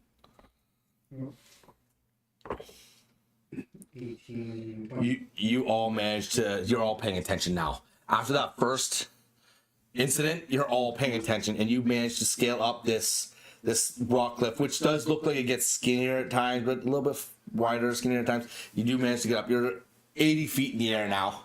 Another plateau, and at this plateau, you do see a couple of mine workers just sitting there on a couple of crates, and they just see you come up. They're like, Howdy. what are you doing here? Just looking for a couple nuggets, a couple souvenirs. You wanna what? I'm looking for rocks with some silver in them. There's rocks everywhere. To throw at werewolves, silver, So you want to throw rocks at werewolves? Are you stupid? You know, he's SMRT. He's smart. Like, you want to throw a rock at a werewolf? You want to piss it off? Like, I haven't come across one yet. But like from the stories I've heard of other people, like Jasper tells us some pretty gnarly stories. I'm just saying right now, he doesn't use a rock.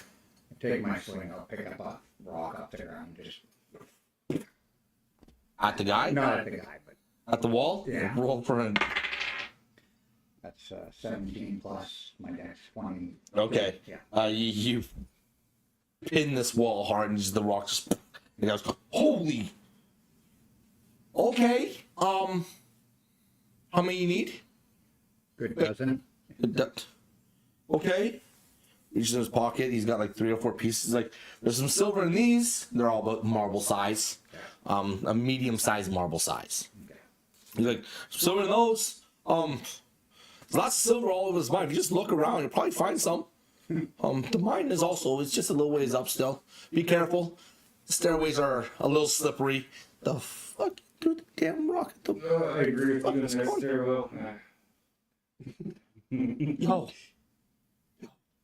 He wants to throw rocks at a werewolf. What the fuck is wrong with him? There's nothing wrong with him. He's a badass motherfucker. Okay. he just turns back. He just keeps talking to his buddy. He's like, people these days, like, I know we haven't dealt with them yet, but like, kind of idiot wants to throw a rock at a werewolf. Anyways, if you guys want more, you can look around. You'll probably find some on the ground. Basically, you're looking at this. You're looking for like these little, and he like it tells you like he points at the rocks in your hand. He's like, look at like it looks like silver veins are going through the rock. That's kind of what you're looking for. It's everywhere. It really is. But the most dense versions will be up in the mine. So if you want to go up, you can go up to the mine if you want. Just understand that the mine foreman might not let you in. He's there to protect all hail Braille mines, just so you're aware, okay? Like, he doesn't like anyone coming in that's not supposed to be working there. Anyways, safe travel. Werewolf throwers. What's wrong with these guys? He just like he goes back to like eating his lunch as he's just laughing at you guys under his breath. Fucking idiots. You guys gonna go up the next side now? How far away from me after they're doing their little chit chat with the workers? Are we still a few feet away? Yeah, you guys are still quite a bit away. Like you're probably solid 20 feet away. Oh, okay. Yeah. Just thinking of it, because if the mine forming guy doesn't want us to be around, if we see him and he gives us a bit of a hard time, just thinking, I do have this invisibility potion. And he can punch you in the face. Yeah, he can punch me in the face. Yeah. I can do the hey. Yeah, if he doesn't want us to go in, I was thinking that maybe we can use that. I can use that and go into it and find those pebbles. Or That's an expensive potion. I think we can find some rocks on the ground outside with a bit of silver in them before you waste your... okay. Well, Good thinking. Okay, so you guys going up the next level? Yeah. Yeah. Yeah, can I get a roll, a dexterity roll, please? Nice. 13. What? Or 8 all day. 8. Well, you're 8? Okay. Roger decides he's gonna take the lead on this one. And he goes up and he's scaling these stairs, no problem. He's the first couple of attempts you guys have made for the first 2 sets.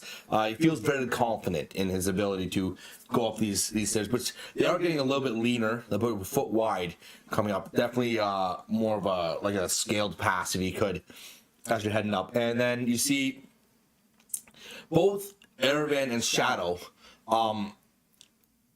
They're slipping a little bit. They it's like they step on a loose rock and fucking their foot goes out a little bit, but they catch themselves and you guys struggle. You make it up this set of stairs on the other side, but you definitely have slipped quite a few times and like potentially almost fell off the side of this stairwell. As you get to the next level, you are now a solid 120 feet above the ground. You are definitely seeing a lot more of the landscape built out to you. On the left hand side, you see frost mountain tips going up. You would know these as the frost tip mountains. From being around this area. They are very much known to like a lot of frost trolls, frost giants, all that kind of like mumbo jumbo, if you will, or if you want to, I don't know what word to call it, but yes, they're known to that be their home. And then on the right hand side, you can see the valley that kind of comes down, parts of snow on top of some of the trees at the base and all stuff, and you can see in the distance like smoke rising and all stuff. You can see little bits of like the clearing on where Grimmsold would be. You can kind of see it off that way. It's a little bit. It looks like not a speck, but it looks very small to you from the distance you are. But it does definitely look like you can see it there. You guys want to take this on this flat? There's no one on this flat. It's just kind of like a flat area. But now the stairs no longer go up on the right. They now go up on the left. Just quick look around. Is there any silver bearing rocks on the ground? Give me a perception. Oh,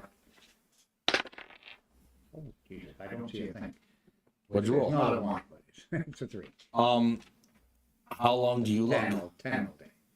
How long do you look? Just a minute. like for a minute, Yeah. you find like 2 more pieces of rock that have silver veins through them. Nothing much though. I'll help out. You're gonna help him out? Oh, Now, okay. it's okay. So when you decide you're gonna help out, there's 1 or 2 ways we can go with this. You can either roll yourself, or you can give him advantage. Okay. So I'll roll for myself this time. Keep that moving for the next investigation for perception, right? Trying to make me look bad.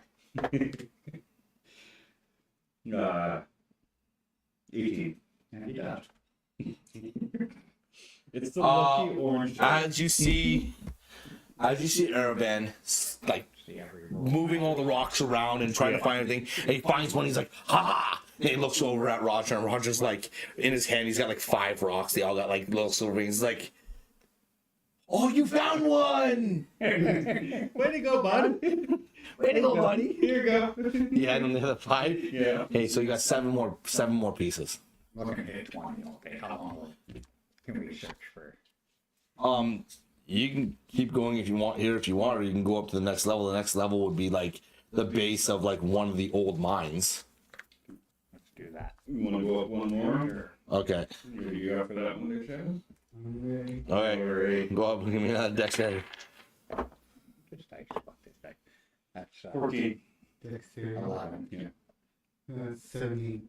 You all managed to get up this rock face that is slowly curving around this cliff face, and into then as you get to the top level, you do see that there is a mine opening, about 8-9 feet wide and about 12 feet tall that goes in, but it's not active. It looks like this is the older mine, and it looks like there is another stairwell that goes up on the right hand side that goes up to where you can now hear people hacking away at the stone and chipping away and all that. Gonna search around the entrance to the mine. All right, roll me a perception or investigation. All of you gonna roll? Yeah.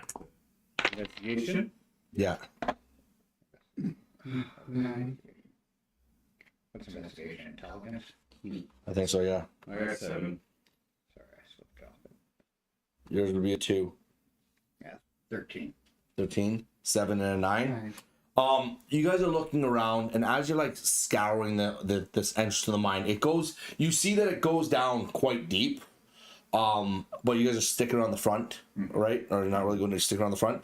As you guys look around, you do find another few more pieces of like small ore that you can find. A couple of them are a little heavier laced in silver than the previous ones you found, but you only find like a couple more pieces. Looks like this place has been fairly dug out, but you do see a little ways down. You do see some mine carts that are down the way. We're checking the bottom of the mine carts. You know, just roll me another perception. How many minecarts are 2. there? There's like 3 or 4 mine carts. I'll go check out one of the minecarts Check too. out 1, 2. All right. Investigation. Yeah. 15. 1. Shadow, you don't find anything at all. You're looking around. You're like, you conveniently picked the one mine cart that is like empty and tossed to the side. It's got nothing in it at all. What'd you roll? I got a 4 all day. 4. Yet again, Arrowvan is looking around, and he picks the second minecart that has. Hey, he's got the dice jail out, guys. He's got the dice jail out. Let's go. Your minecart has nothing in it as well. It's pretty barren. You, however, as you go and you pick, which one did you pick? You picked the last minecart? Yeah, pick the last. Pick the last minecart. As you're looking in it, you find a stone about the size of a head. Like about the size of a head. Like a solid, like 5-foot piece of stone. And it's riddled with silver ore all through it. As if like you could break this thing up and get something. That's what you find inside this Would my staff be able to, if I put it down and use my staff to whack it, would it be able to break it apart to get all the ores in there? the whole thing is made out of like ore. Like you don't have to do it here, but if you want, you could try. Or I'll just go like this. There you go, friend. One big It's not gonna fit in my sling. You want me to break it then for you? I can do that. Take it to Kieran. I'm like, sure, roll your staff, bro. Roll the 1. You successfully broke your staff, bro. Okay, so you hand this rather large silver ore to Erevan. You have more than enough now to make what you want to make out of this stuff. You guys roll me if you want, you can roll me a If we want. I want to. would it be nature? Nature. Maybe. Survival. No, to try to like figure out a little bit more about silver.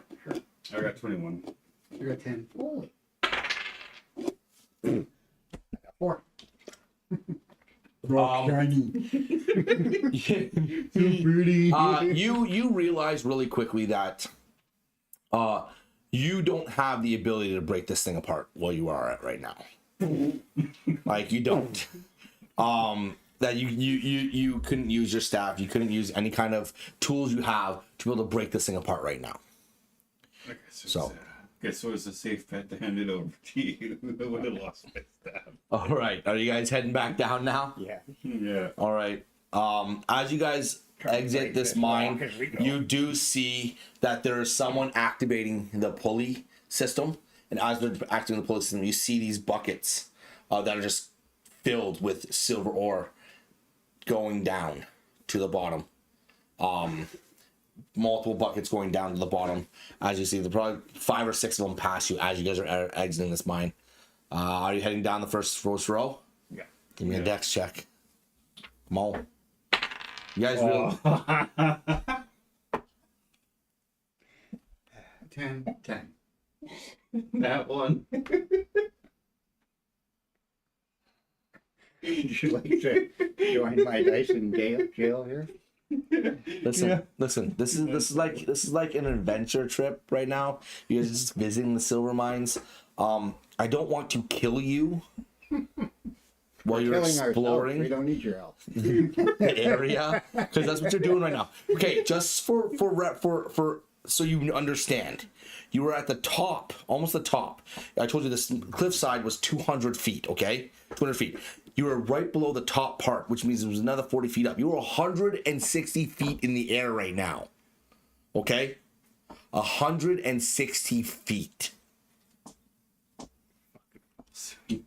Oh, God damn. As he starts to fall, I yell, Holy fucking. turn into a bird! Can't. He has no fly speed. Oh, Drink shit. the potion. Okay. There are things you can do above table, but you realize right now. Okay, so Can't Well, wild shape into a potion bird. though. not you can, but he has no fly speed, so he can't. At his level, he can't fly. Oh, okay. So that's the thing. Like he could if he was higher level. Yeah. He's not high enough level to fly right now. He can only go into CR1. So anything that's CR1 that with no fly speed, he can have fly speed at CR. I think it's 2 or 8 level. So at 8 level, he can fly. Level 8. But right now he can't. Okay, so this is the way this is gonna roll down. As you guys are walking towards the steps, Roger steps on like a rock and he loses his footing. He slips out, and as he slips out, he hits the ground and rolls. And he's about to roll off of these stairs. I will give you guys a moment to see if you can do the ability to grab him. Because you both rolled a 10, so it's high enough that I would give you guys, you're behind him, you'd notice that he slipped and fell. So you guys have a chance right now to stop him from rolling off. Is that acrobatics? Yeah. 15. You're lucky. So what did you roll? I'm going with him. Okay, so as Am I Erevan jumps forward to try to grab onto Roger, he misses completely. But Shadow has enough leverage to get in there and actually grasp Roger by like the not the shoulder but your clothing, not the cloak but your clothing, and he's got a hold of you right now as you are dangling over the edge of this cliff. Give me a strength check, both of you. Strength check. I don't even, okay, listen, chat, I don't know if I'm doing this right at all. I'm just doing it by like how I think it should be done. So don't judge me, okay? 20. What? 7. Okay. Okay. So you try to pull yourself up and you think you're succeeding. You're like, yeah, because you've turned around, you've grabbed on the cliff edge and you're freaking out and you're like, oh, I'm doing so well, until you look to your right and you see Shadow just lifting you up like this in the air and like pulls you over and sets you down. Sets you down at the top. He's just like, what do you say? What do you do in that scenario? You good? I'm good. You sure? Slapping that one, just so you know. What? When I went to grapple. I know you did. I'm okay. You missed. You missed. Oh. I'm not gonna say you rolled forward and like tumbled off the edge of the cliff. Okay, like that's just mean. You know, like you missed. You missed grabbing him, and he had a natural 20. You right? Yeah. He had a natural 20. So that like offset that. You know what I mean? So I'm gonna give you that. I'm gonna give you that roll. I'm not trying to kill you right now on a scavenger hunt. All right, like come on. I am currently wrapped around your leg. Okay, so as you guys do a kickflip. What is going on with these dice? I know. Jesus. Thank you so much, Steven. I appreciate that. I really do. Do a barrel roll. He's no. Steven's like, do a kickflip. Okay. As you guys manage to scale your way down these stairs, back to where the two men were sitting on the crates, and they're just kind of like looking. They're giving you like this look as you're like walking past them. Did you see what happened? They're just shaking. They're just shaking their head. They're like, "You guys are fucking nuts," right? You make it to the top of this next round. These stairs are a little bit wider. You've traversed them already. You have an idea of how to get down these stairs, so you do make it down to the next level without any issues. I'm going down on my hands and knees. You're going down on your hands and knees. Yes, I'm being so careful. Okay, roll me acrobatics. This okay, no, you don't understand. You're going on your hands and knees. That makes you a wider area. You can't do that small. You have to have very good dexterity. Like They're like this wide. There's no way you're going down on your hands and knees like that without having to give me a dexterity check. I'm an elf, not an ogre. Doesn't matter. Doesn't matter. You still need to be nimble. Okay, there's a 20. Okay. Not Okay. a dirty. Okay. No, but still, you make it down. As Shadow and Roger are going down these stairs, they're confident in their ability to make it down the bottom. And all you see is you turn around and you see Erwan just face planting down and crawling down these stairs. And it's really just all weird. Like, the best part about this all is you now see the one guy who was talking to you earlier looking over the edge like this as you're going down, because he saw you get down onto your hands and knees as you're about to scale down these steps. He's like, the fuck? Just turns around, walks back, sits back down. He's like, oh my god, like I've seen some things, but that is something. You can kind of hear him a little bit talking because he's talking very loud right now. We get down to the next level. You guys end up traversing the rest of this rock face down, no problem. As you get to the bottom, you do see there's 2 or 3 people that are down there collecting these silver ores out of the buckets and putting them into a cart that is now there that has a couple of horses attached to it. Like this what they weren't there before.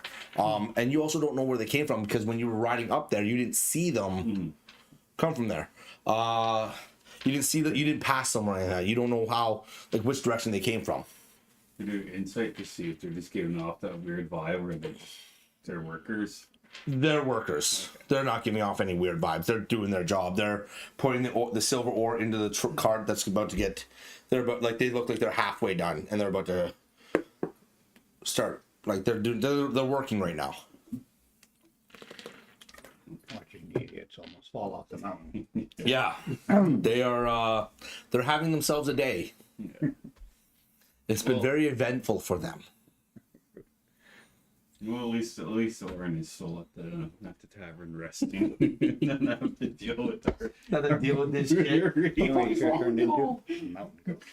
Oh, there you go. Shit, that was like, Lick me in the face first. Screw you guys, I'm out of here. yeah. I appreciate you guys so much. That's really awesome for you to say that. Do that. They're making fun of us. No, they're saying that I'm very engaging and we're having a good time because we're laughing and all that stuff and like that, and it's very good for them to see, which is awesome. Thank you, appreciate that, guys. He's a charismatic Really do. devil. He's a charismatic devil. Listen. Okay. I am officially attempting to. I want to TPK these guys every session. Like I want to kill them out. That's my goal. Okay. I killed myself. It seems that gravity is going to But like at the end of the day, they do more damage to themselves than I've ever done to them. They fought a rat ogre a couple sessions ago, and they almost died to it because they wouldn't meet its melee range when the rats were blowing up and doing poison damage. It's a whole thing. Anyways, they do more damage to themselves than I've done to them. So if anything's gonna happen, they're gonna TPK themselves instead of me doing it. We're very resilient, though. They are very resilient, very resilient. Okay, so you guys are right down at the bottom of the rock face, and you see the cart. It's got a couple of horses. There's 3 guys down there. They're offloading the ore, putting them into the cart, and there's you don't know which one is the one that's driving the cart or rides the cart. There's just the 3 guys working right now at the bottom as they're waiting for all these buckets to come down and put into the cart. Which way are you fellas heading? You look at 2 of them keep working, and this one older, like skinny, scrawny guy, tall, turns around and goes, Grimmsold? That's where the silver goes? What kind of question is that? Wanted to be safe and sure that It's the only town around here. Where else would we... Turns back, he just continues to put the silver in. Like, you can tell these guys have been working all day long for a while, and they're tired. I just pull my cloak up. I've had enough of this place. There goes that question I was gonna you tell by the workers. It's like, yeah, I'm not gonna deal with you guys. Hates Grimmsold mines. Hates Grimmsold's mines. Okay, anything else? They're going back to work. They're doing their job. They're interested in just getting things done. I'll use my last action to wild shape back into a draft horse and take us back to Grimmsold after that fun adventure of that thing. Is that what you're doing? Okay, so Get him out of here. it's definitely midday now before you leave the mine. It's like early. It's like late lunch. Okay. Give me a. So you're just turning back. So you're turning into a horse in front of these guys. Yeah, might as well. You catch all 3 of them off guard. They all stumble back. Like as they see you just transform from this medium-sized elf to a big-ass horse that's twice the size of their horses. And you're just like, Man, you never seen an elf that hung like a horse before? they're just shocked. They're like, Stop on blushing. They're just like, okay. As you can talk. Yeah. They're like, okay. No, yeah. Oh, FYI, if you guys didn't understand, animals can talk. You guys are wild shape. You can talk now in the new edition. Apparently, is what they've done. So the talking thing is only going to be in animals that we have a feeling that would be actually able to talk. I'm not going to say that you can talk when you're in your wild shape right now. Okay, I would love to. It would be a cool way to go about it, but to be honest, it's not realistic. A horse shouldn't be able to tell you how it's feeling. No, Okay? I'm just saying, all right? Will burn. No, just going. Right? But like a potential monkey or something like that, that's always a possibility. Like that is a more humanoid animal. I would say we can have a better chance of that happening. But right now, I'm not. It's not realistic. It just isn't, right? Anyways, okay, so As you guys hop back on the back of Roger, and go ahead and roll me another dex check. Just straight dex. 13. 13. An hour and a bit go by, as you are able to successfully head back down the path again and back into Grimmsold. It has been a interesting day for you all. As you come back into Grimmsold, you do see Jasper's now on the outside of his stables. He's just kind of like sitting there on a stool. His feet are up, and he's just leaning back against one of the posts. And you can still hear the pounding of ore coming from the blacksmith. As you guys ride into town, you can also see on the right hand side where the blacksmith is. Kieran is still out pounding away on that same piece of metal that he was working on before. You don't see Marie there right now. But you don't see your glaive that was hanging there. It's not there now. So she's definitely off somewhere else doing something. And you don't see Bryn. Bryn is also gone as well. Your staff is still sitting in its spot. It hasn't moved yet at all. But Kieran is definitely still pounding away on that long piece of metal that he was working on before. As if like you would be wondering why he said it would be a day for your staff to be done when he hasn't touched it yet. I'll trust his expertise. Further on in town, the market's kind of like bustling down a little. Go ahead. Since we're at blacksmith, give him this big rock. I need this broken down into bullet-sized pieces. That's a cute bit of silver there. You want some bullet-sized pieces? Yeah. I'll do it if I get half. Deal. Okay. And you just see, literally, he takes his hammer, puts on the iron, and just shatters this ore into a bunch of pieces. Just crumbles all over the place. And you're just like, the process in which this happened doesn't feel natural.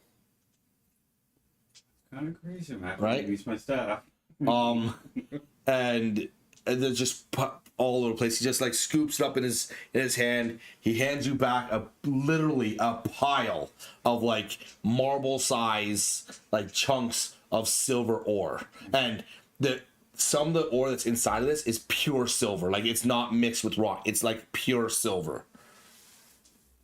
And you probably have a solid like 30 plus pieces now. Yeah, you definitely have more than what you were looking for. But he definitely takes the other part of it and he just puts it in a kiln that's right beside him, like a little like a heater. So right beside him, and just drops all the ore into things where it starts to melt down in a kiln beside him. And then anything else? Can I help you with anything else? See you tomorrow. See you tomorrow. All right. That's good. Turns around, starts hammering on that piece of metal again. As you guys are leaving the blacksmith, Jasper does seem to lift his hat up. He notices you and just smirks and tucks his hat back down again. Okay, have a good day, Jasper. Well, Fred's okay. And just like this. You haven't seen Fred at all today. Interesting. Fred hasn't been around. Hope he's okay. Yeah. Walking through town, you see it's starting to get a little bit quieter. It is now early afternoon. You were midday where you were there. It took about an hour and a half, close to 2 hours to get back. It is starting to get to early dinner. As you're walking through town, you notice the market's starting to shut down a little bit. You notice a lot of the houses and all stuff. The town's starting to like break down into its evening routines. But you do notice that by the Gru Tavern is starting to be quite bustling, and a lot of the people that are there look like they're mine workers that are there. And again, as you're walking through with your perception, you notice the hermit, the homeless man, sitting out front of the statue, just relaxing there. With he's got this. Do you guys pay closer mind to him this time? Yeah. Yeah. Okay. He's wearing some pretty old, ratted leather pants. A pretty old, ratted, torn up shirt. He's got a nice big gray vest on, and he's got a soft gray scarf that goes around. He's got no shoes on at all, and his hair is somewhat medium length and quite messy. Okay, it's like a sandy gray. That makes any sense. But he's just relaxing by the statue. You kind of have this feeling that like that's where he stays. He's just sitting there and Yeah. Which way are you guys heading now? I'm gonna walk up to him. And walk with him? Say, brother, can I fix those pants for you?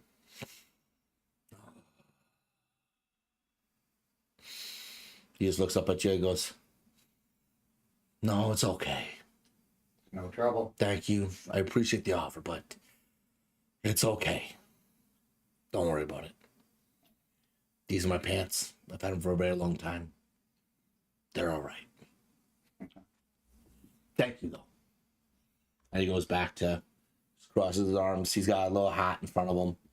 You can see there's a few pieces of like silver. There's couple silver ore in there. There's some copper in there. Nothing fancy. Just looks like people have been dropping off little bits to him throughout the day. Where are you guys heading now? kind of curious about that tavern where all the mine workers are. Tavern, yeah. Yeah. See if wonder if anyone in town has some more insight of what's going on with the werewolves too. You know, we can do our part while Orin is still resting away today. All right. Well, to the guru. As you approach, you do see that it is very heavily filled with mine workers. There's like they're outside. They all have cups of mugs of ale. They're through the doors. You see it's pretty packed inside. There's some live music happening right now. And then as you guys work your way past the mine workers and into the tavern, inside it's kind of gothic, if you will, inside this tavern. Big hanging low rafters going along both sides all the way down. There's a big stone fireplace at the very end of it that's lit in a blaze, with stonework going all the way up, intricate all the way into the roof. There are heads of deer and of bears and skulls, all of like that look like these are trophies, hunting trophies. And behind the bar you see that same man, short brown beard, short brown hair. His forearms look like they're tree trunks, massive of a man, and he's literally got like his two fingers inside one of the mugs. He's just cleaning out a mug like this and puts that one down and cleans out the next one, puts that one down. You see a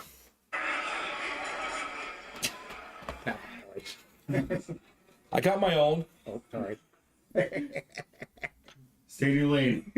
Stay in your lane, man. Man, you fall off a cliff. I'd rather fall off a cliff than get a dagger to the ass. Dude, your whole ass was on fire. Fair enough. I got a little prick. Never mind. Well, at least your badge is still intact. You didn't do a whole combat and walk back to town. Boy, so as you're walking through, you see that man behind there. You also see, I'm gonna chill that down a little bit.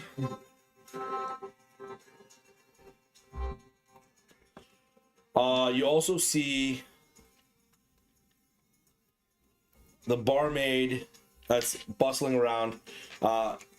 Young human woman, soft brown hair tied back in a ponytail.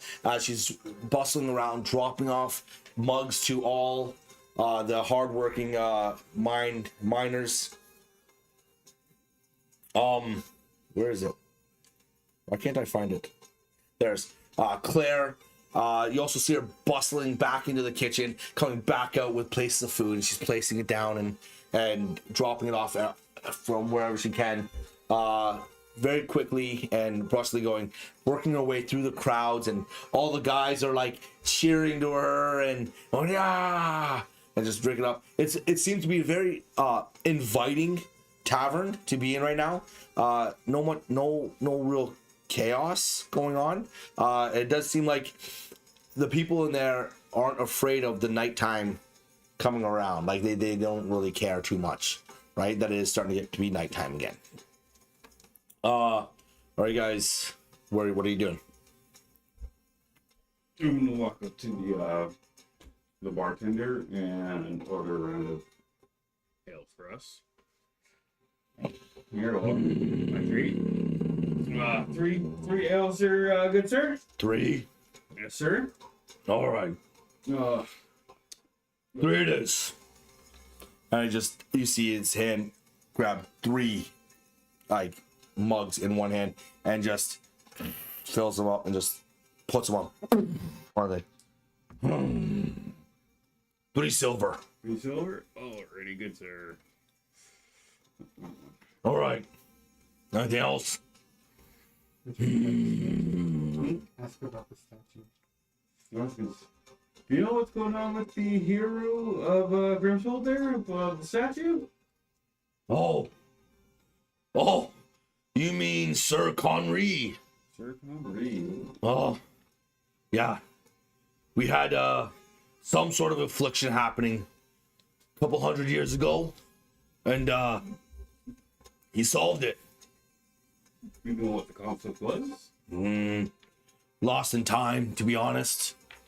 We don't really remember exactly what it was, but we do know that if it wasn't for him, Grimmsold wouldn't be here. Okay. Oh yeah. What brings you guys to Grimmsold? The werewolf situation. Oh, interesting. Yeah. We came from. You think you're capable? Yes, We're sir. better at werewolf You don't hunting look than like we are it. mountain climbing. You don't look like it. As I take a shot of my ale, step back from the stool and stand, and my pose once again and let them know we're the Avengers.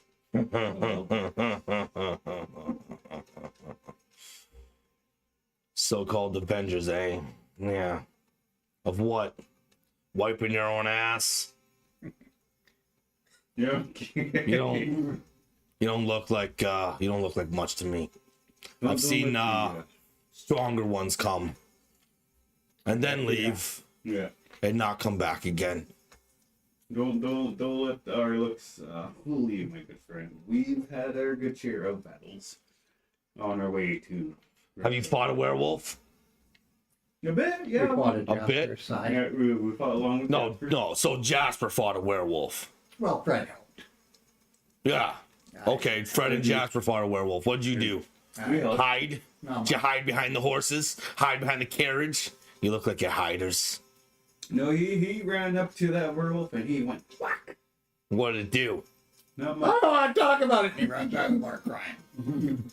That's what I thought. Gosh, trying to give him.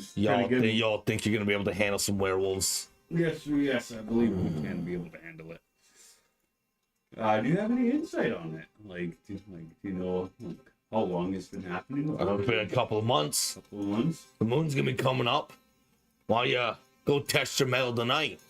See if you find one. Our metal's still being worked, so we'll definitely do our testing when our weapons are ready. Oh, Yeah, we went to the good old. you need some weapons. Yeah. Use your hands. It's just a werewolf. Oh yeah, no. Goes back, he cleans another mug out, puts it down on the counter, We'll take another shot of my good old ale. cleans another one out, puts it down on the counter. Boom. Claire! Table 4. Looks back at you. Like, no, seriously, what are you doing here? We're gonna help out the werewolf. We got sent up here, and of course, like we said, we came with Jasper on the way back, and just trying to get some more information of what's going on with it. Because Erevan slinks back into the bar, wiping his eyes. The king sent us. Oh, King Henrik. yes, sir. That fool. He doesn't know what's going on up here. Yeah, we did get sent up here by him. No, I feel such an ass too. We didn't fully get info of what was going on here from the get-go, but we're here, so we'll do our part as much as we can. All right. Yeah. All right. Well, best of luck. Thank I won't keep a tab open for you though, okay? you. Okay. Just so you're aware. I don't have much faith in you surviving. Thank you for believing in us. I'm straight up telling you I'm not. I don't have any belief in you at all. Well, thank you for your honesty there, good sir. Wipes another mug, puts it down. Do you know anyone in town that kind of knows any info about what's going on when this all started?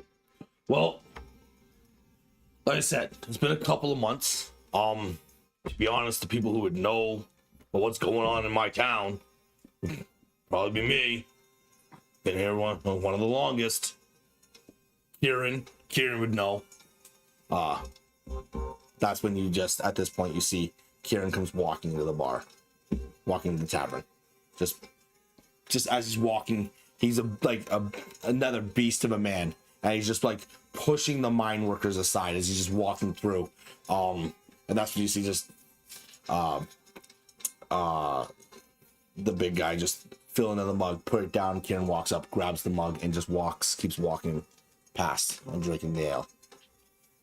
Oh, speaking of that, okay.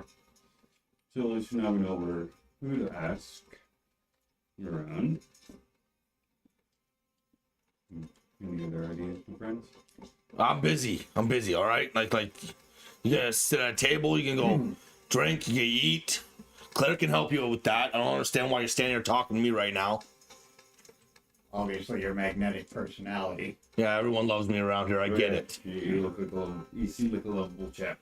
Yeah, no one, as he has the cloth, just, and no one really messes around. In the group tavern. Get a table, get some food in this too, might as well, while we're here.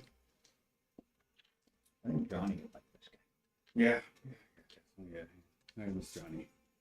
He's a fun companion. Nicer than this guy. All right. Let's go grab a table. Let's go grab a table on. Thank you, good sir. Slowly nurse my ale and my wounds. My wounded ego. Just remember, Erevan, we didn't come this far just to get this far. That's amazing. Did you work all day to come up with that? Yeah. As the wise man once told me, the comeback's better than the setback. You're gonna have a good comeback. I don't even know how to fucking handle that. A Okay. smooth sea to make a skilled sailor. We have our ups and downs. On the good days and bad days. You'll come back. You'll be kicking some ass. Fucking giving them the 10,000 fists of the monkey man. As you're standing there, Claire walks to the table, sits down, one hip to the side, hand on her hip, just looks at her and goes, "What can I get you boys?" A meal, another drink. A meal and a drink. All right. Anything else? You? Meal and drink? Okay. Well, give me a couple minutes here. She turns around, just walks away. Hair just bobbing as she's walking away. She's got this, I feel like she's got a bubbly personality to her. And she breaks into the kitchen.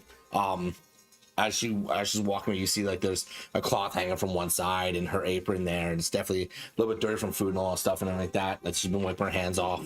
So heads into the kitchen, comes back out solid 5-6 minutes later. Brings you guys some plates of mishmash like meats and cheeses, some vegetables, just a whole like kind of smorgasbord of like hearty food. Delicious. Drops them off, splits over to the bar head where you see if you're watching her go over the bar head, we're to the bar head, and then behind she goes up and lays her hand on the thing and goes, Regal, I need 3 ales, please. And the big guy behind the bar who's cleaning out the mug goes, all right, Claire, fine. Fills out 3 more. You learn that this is Regal, the man that you guys were told about that owns the Gru Tavern. Puts the mugs back down. She picks them up, comes back over. Here you go, boys. Literally slides them across the they just slide right to you. And she goes, let me know if you need anything else, okay? Okay. I just goes back up, and she's like, yet again, going to all the different tables, visiting one on one to try to get more food and drink out there.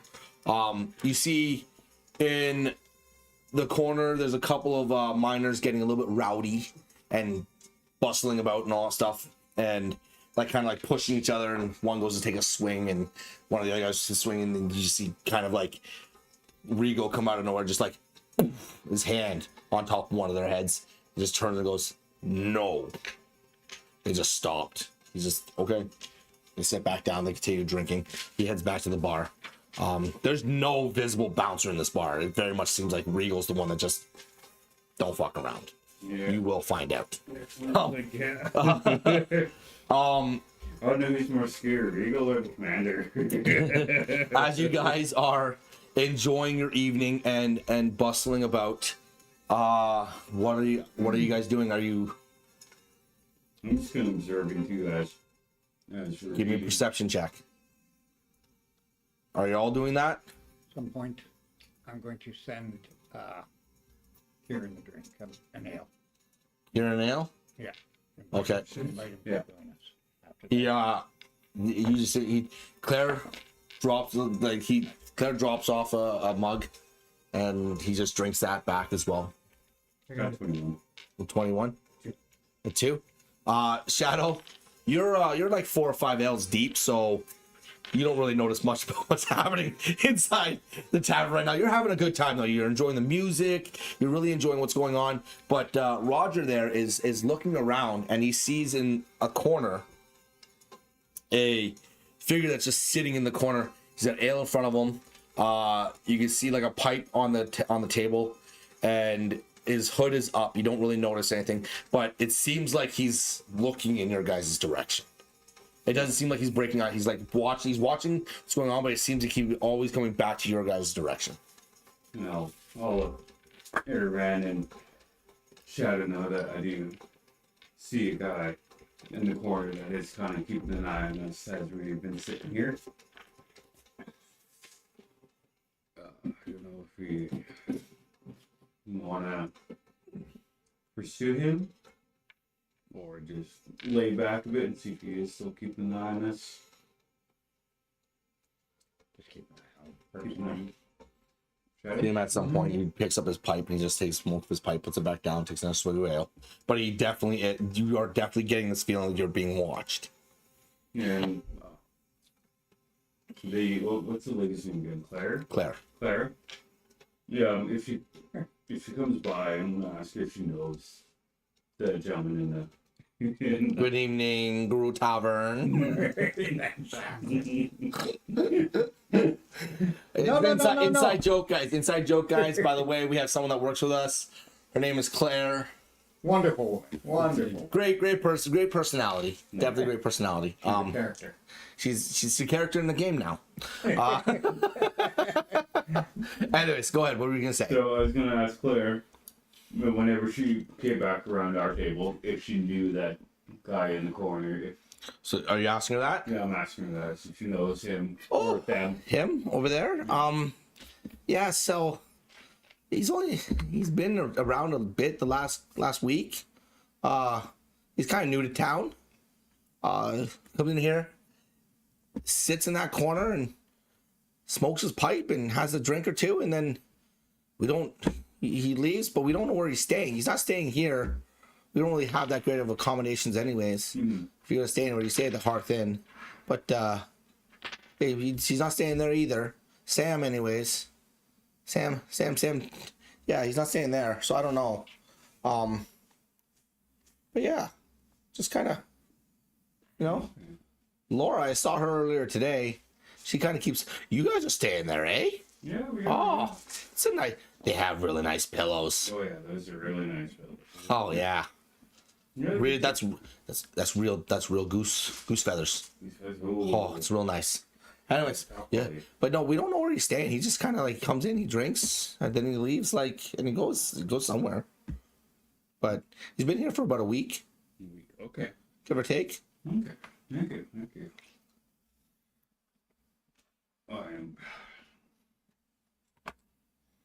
I'm curious about him now. Only been here a week. Comes in and out. Smokes that pipe. Sits And he's like blatantly watching, I'd say. He's Is he being discreet at all? Or is he's you get the feeling that he's watching the room very intensely, but with you guys being new to town, he's definitely stopping at his gaze on you guys. Because are you guys watching him right now? Yeah. Now that you've clocked him, are you watching him? So you've noticed that he does scan the room and he's looking around, but he does stop at you guys for longer than what he's stopping at other people. You do notice too, give me a perception check. 20, 30. 6.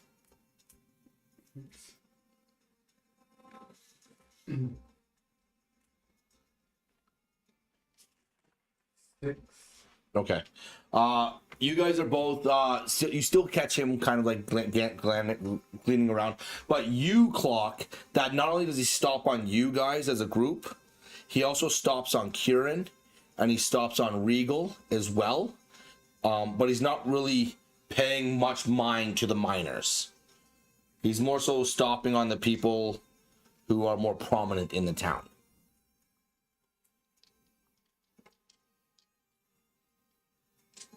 Do you want to engage with him? We should engage with them. No, already wounded. Okay. How about this? Why don't we send him a beer? No, I was gonna say, how about I say, hey, friend, let's step outside, smoke the pipe. You can punch me in the face. You want to ask him to step outside? Yeah, and like, I was thinking if he is kind of giving off that bad vibe, and now you guys are kind of close by, and we can, I'll try and give you a barrel. Just saying, if you ask some guy at the bar to step outside, he's probably going to think you want to fight. Yeah, true. Well, You! Come here! So what are you guys doing? How about if we send him a drink? I'm willing to go to get. There you go. He wants to walk in. I'll walk and give him a drink and say, just get more insight and see if What is intention there? his Conversation. yeah, sit with him, have conversations, see what's going on with him. As you approach, his arms are still crossed, his pipe is still in his hand, and you sit down. He takes he takes a puff of his pipe, and the flames light up a little bit, which light up a little bit of his facial features underneath. You can tell that he looks like he's young. Youngest facial features. You can see a little bit of like the brown hair that kind of casts down his eyes. His hood is still up, so he's like right like this. So you're seeing like that. You see that he's more of a palish color underneath there. What do you say? So, my friend, what brings you to Grimmsold? Takes another deep inhale of his pipe. Pulls it out. Exhales as you see the smoke come out. Sits the pipe down, goes, I'm here for a hunt. And from what I've gathered, so is your troop. Yes, it is. Will you want to come sit with our group and discuss? I think it's better if we're not seen together. Why is that? Because I have my concerns of what I've seen over the last week, and this tavern isn't, lack of a better term, friendly. And what have you seen in this tavern? Just strange things. Strange things. I arrived. No, listen. If you want to know more, meet me in the woods, just outside of town, Okay. when the moon starts to rise. Can I do an insight check to see if he is truly telling that, or is it Yeah. falsely? 9. As much as you can tell, he's telling you the truth. Okay. He's being honest. Okay, and well, ask, okay, well, let's do, what way do you want us to go? Just outside of town. Okay. I find that from what I've discovered so far this town, you need to be discreet. Okay. Oh, well, rise up. He as you stand up, he stands up too, and he just looks at you and goes, after the moon rises, I will be the east gate just outside of town. I have a camp. Okay. And he walks past you, and then heads to the door, and walks out the door, and just like heads towards the door, and he walks out. I'll make my way back to our table. Okay. And get comfy. Okay, that guy over there didn't seem threatening. He said he was here for a hunt, just like us. And he wants us to meet him outside of town, East Gate, nighttime when the moon is out. Sounds romantic. Yeah, that's. So I was trying to get more insight of Sounds romantic. what was going, more info out of him, but he didn't want to fully discuss it here. It's understandable. Yeah, definitely. He seems people are more discreet here. I didn't get a bad feeling from that when he told me where to go. So you want to go meet him outside after? Yeah, we'll go meet him. Okay. Tell them. Yeah, All right. Can two of you roll me a d20, please? I can't roll tonight. 19. Shadow's a master tonight. 9.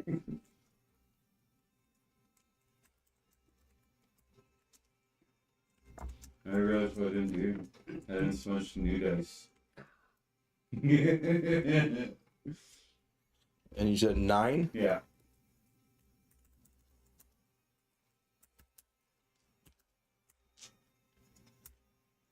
Okay. More than some lucky dice.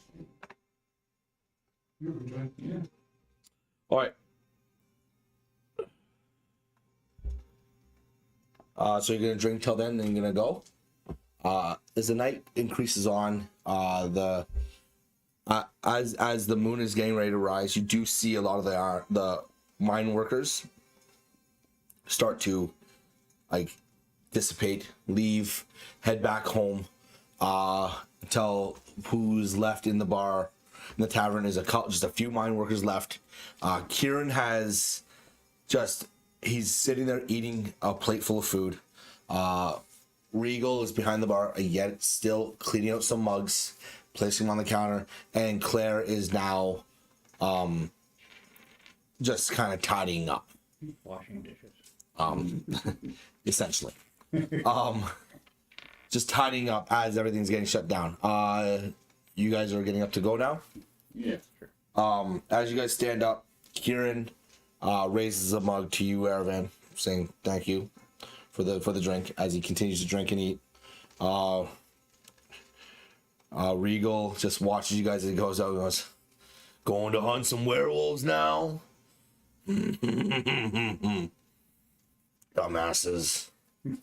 He continues to clean a mug and put it down again. You'll thank the Avengers when we save the day.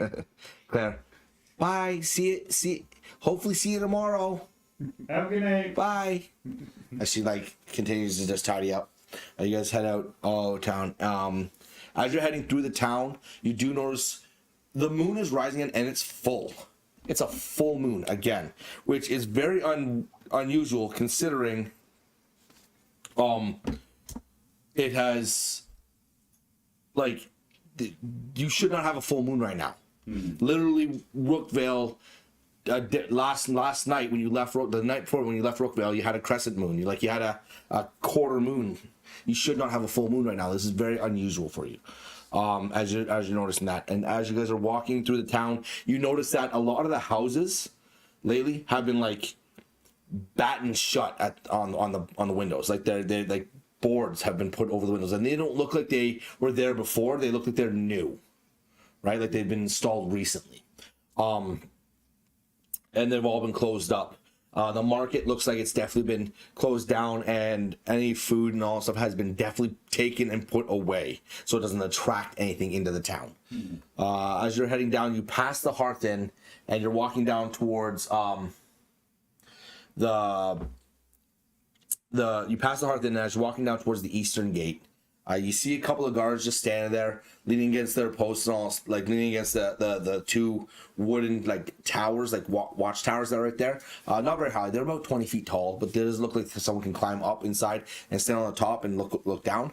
But you see them just leaning against the wooden towers, and as you guys walk past, they just kind of both give you a nod and they're looking at you "Are you sure? You want to go that way?" You walk a solid probably 20 minutes down the roadway. It is getting darker out as the moon, but it does feel bright because this full moon is illuminating the world. Then you do notice a light coming other than the moon from the left-hand side, and it does look like there's a small camp that has been erected and is being used, and there is a figure, the same figure that you talked to, wearing green, that green cloak, sitting in front of a fire with his pipe, just smoking. I'm gonna kind of investigate to see if there's any traps around the area we're into, just in case I don't just fall into anything. Okay, give me an investigation. 11. You don't notice anything. There's nothing really that's standing out to you that is trying to trap you right now. Okay. Yeah. And that's what you say? You say, hail? He looks up and goes, didn't know if you'd come. You did want to discuss it. Do want to discuss what this hunt here. It seems like you are in the same boat as us to deal with these werewolf situations here in Grimmsold. So you're just openly saying it then? Werewolves? That's smart. As he peels back his hood, and you see the soft brown hair that falls down about shoulder length, big pointy ears of this high elf, this young high elf, looking at you guys and goes, yeah, there's a problem here. And the reason why we couldn't talk in that tavern is, don't you think it's strange that the Guru Tavern, owned by Regal Guru, have you found out about the tower yet? No, we just arrived in town. All right, well, you might want to go inspect the tower. The Guru Tower. Yeah, that family's been here for a very long time. This isn't the first time this town has had to deal with werewolves. Yeah. But he didn't seem overly hairy, did he? No. No, okay. What, like the guy you're talking to right now, or the bar guy? No, he looked like he's just a big burly man. Like, this isn't the first time that this town has had to deal with werewolves. You know of the hero Conry? Yeah, I see they mentioned. He's not really a hero. He was the last time this town was inflicted with lycanthrope. Do you know how long ago that was? That was a few hundred years ago. Yeah. It seems to be coming around again. But this is different. There's something going on in the sky. We should not have a full moon. The fact there's a full moon every night of the week I've been here tells me that this is intentionally being inflicted. And it needs to be solved. I didn't see a tower in town. Where? No, it's north. It's north. It's from what I understand and from what I've looked into so far, there is a wooden bridge about a half day's travel north of Grimmsold, past the silver mines. It goes into an opening where there is this rather large, like 5-6 floor tower that is hidden in the woods. We forget ourselves, friend. I am Nightbreeze. Who may you be? I'm Gerald. That's all you need to know. But I'm not the first in my family to have to deal with this situation. My uncle came here. He fought the wolves. Shadow, you're human, are you? Yes. Yeah, okay. He fought the wolves. Back then, they thought they were just wolves. They're killing ravenous wolves. We know more now. This is a disease. A disease that needs to be snuffed out. So it's your trade? I'm a hunter. Yeah. You could say that. We're preparing silver weapons for this hunt. Is there any other insight you can give us that will help us, keep us alive? Not really. Don't get bit. But from what I can tell, don't get bit.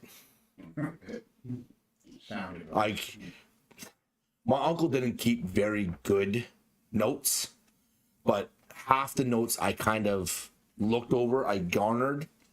The lesser ones can't inflict you. But it's just safe enough just not get bit. You have to be inflicted by, like, an alpha or their lieutenants. One that's actually being given the ability to transfer the curse. Okay. That's what I understand from my uncle's notes. Unfortunately, he had very bad penmanship. Well, that's tough. So I would just suggest not to get bit, period. Okay. Yeah, I mean, The one thing he did say is being like claws, being scratched, can't change, won't inflict the curse. But just to be safe, don't have that happen to you either.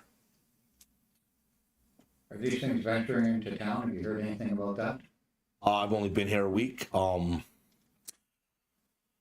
haven't heard of one going into town or having an attack in town. Only on the outskirts of the town. But I honestly couldn't tell you. Has there been another attack in the last week other than the one we dealt with? Last night? Yeah. No. That was the one, like, since then I don't think I haven't witnessed one since then. But I now know that they are real because I heard about your attack and I knew you guys seen one. Like, how was it? What did it look like? it was pretty big. The tough thing was that when Jasper finished it off, it was my best friend from Brookvale. That was the werewolf. So he was bitten. You knew the wolf? Yes, I knew the wolf. And before he was burned to make sure he stayed dead, I detect magic and noticed on his shoulder where he was bit, it was glowing too. So Well, they are magical beasts, so like it would make sense. yeah. As you guys are talking, it's at this time that you hear a faint but rather distinguishable howl throughout the night air. Like you hear it echoes, and it's soft but sharp at the same time. And that's when you see Gerald. You guys have to go. You're not equipped. You have to go now. Okay. And as you like stand there, you see out of the side, he pulls out this like long, like this glaive that's like this long. It's got a blade on either side of it. It's about 6 feet long, and it just shines in this shimmer of silver that goes all the way along both blades. So you got to go. Back to town, I guess. Back to town we go then. That's when like Again. that's when you see him pull his hood up, and he starts heading east, away from you guys, the direction of which the howl came. Okay. As you guys are getting are heading back to the Hearth Inn, Yeah. Yeah. as you guys are getting back to the Hearth Inn, you hear closer now a howl, and then you hear a growl, and that's where we'll end it tonight. Okay. Interesting. Interesting. Very interesting. Well, guys, thank you. We are planning on doing live streams every Saturday night, so if you guys want to come along with us and experience us adventuring and learning more, and me learning more, and them learning more, and everyone learning more about D&D and how to play this game, and just do whatever we kind of want to do, because let's be honest, at the end of the day, it's about having fun. Hit that subscribe button and continue to hang out. But until next time, remember, I don't even know what I'm saying. I haven't figured out a sign off yet. Okay, so just Give me eyebrows. give me the eyebrows. Give me eyebrows. There we go. Listen, guys, I appreciate you all hanging out. Thank you guys for coming tonight. That was absolutely a blast. I really enjoy myself. We had to do a little bit of a. This is what we were gonna do anyways, but it was kind of nice to be able to do something like this where it wasn't too. You guys you wouldn't die. While Oren wasn't here. Yeah, surprisingly. But you guys still almost like. Oh my god! How do you fucking almost fall off a I've cliff? never seen a party go more once than us. Oh my goodness, so much. Anyways, thank you all so much for hanging out. Until next time, guys, remember, keep being the best person you can be, and yeah, deuces. We're gonna come this far just to get this far. We didn't come this far just to get this far. That's gonna be the sign off right there. I think that's gonna be a sign off. Quote the situation. Real situation, not either. Thank you, Steven, for saying that. I really do appreciate it. We're doing our best. Okay, you guys have a good rest of the night. Until next time, deuces.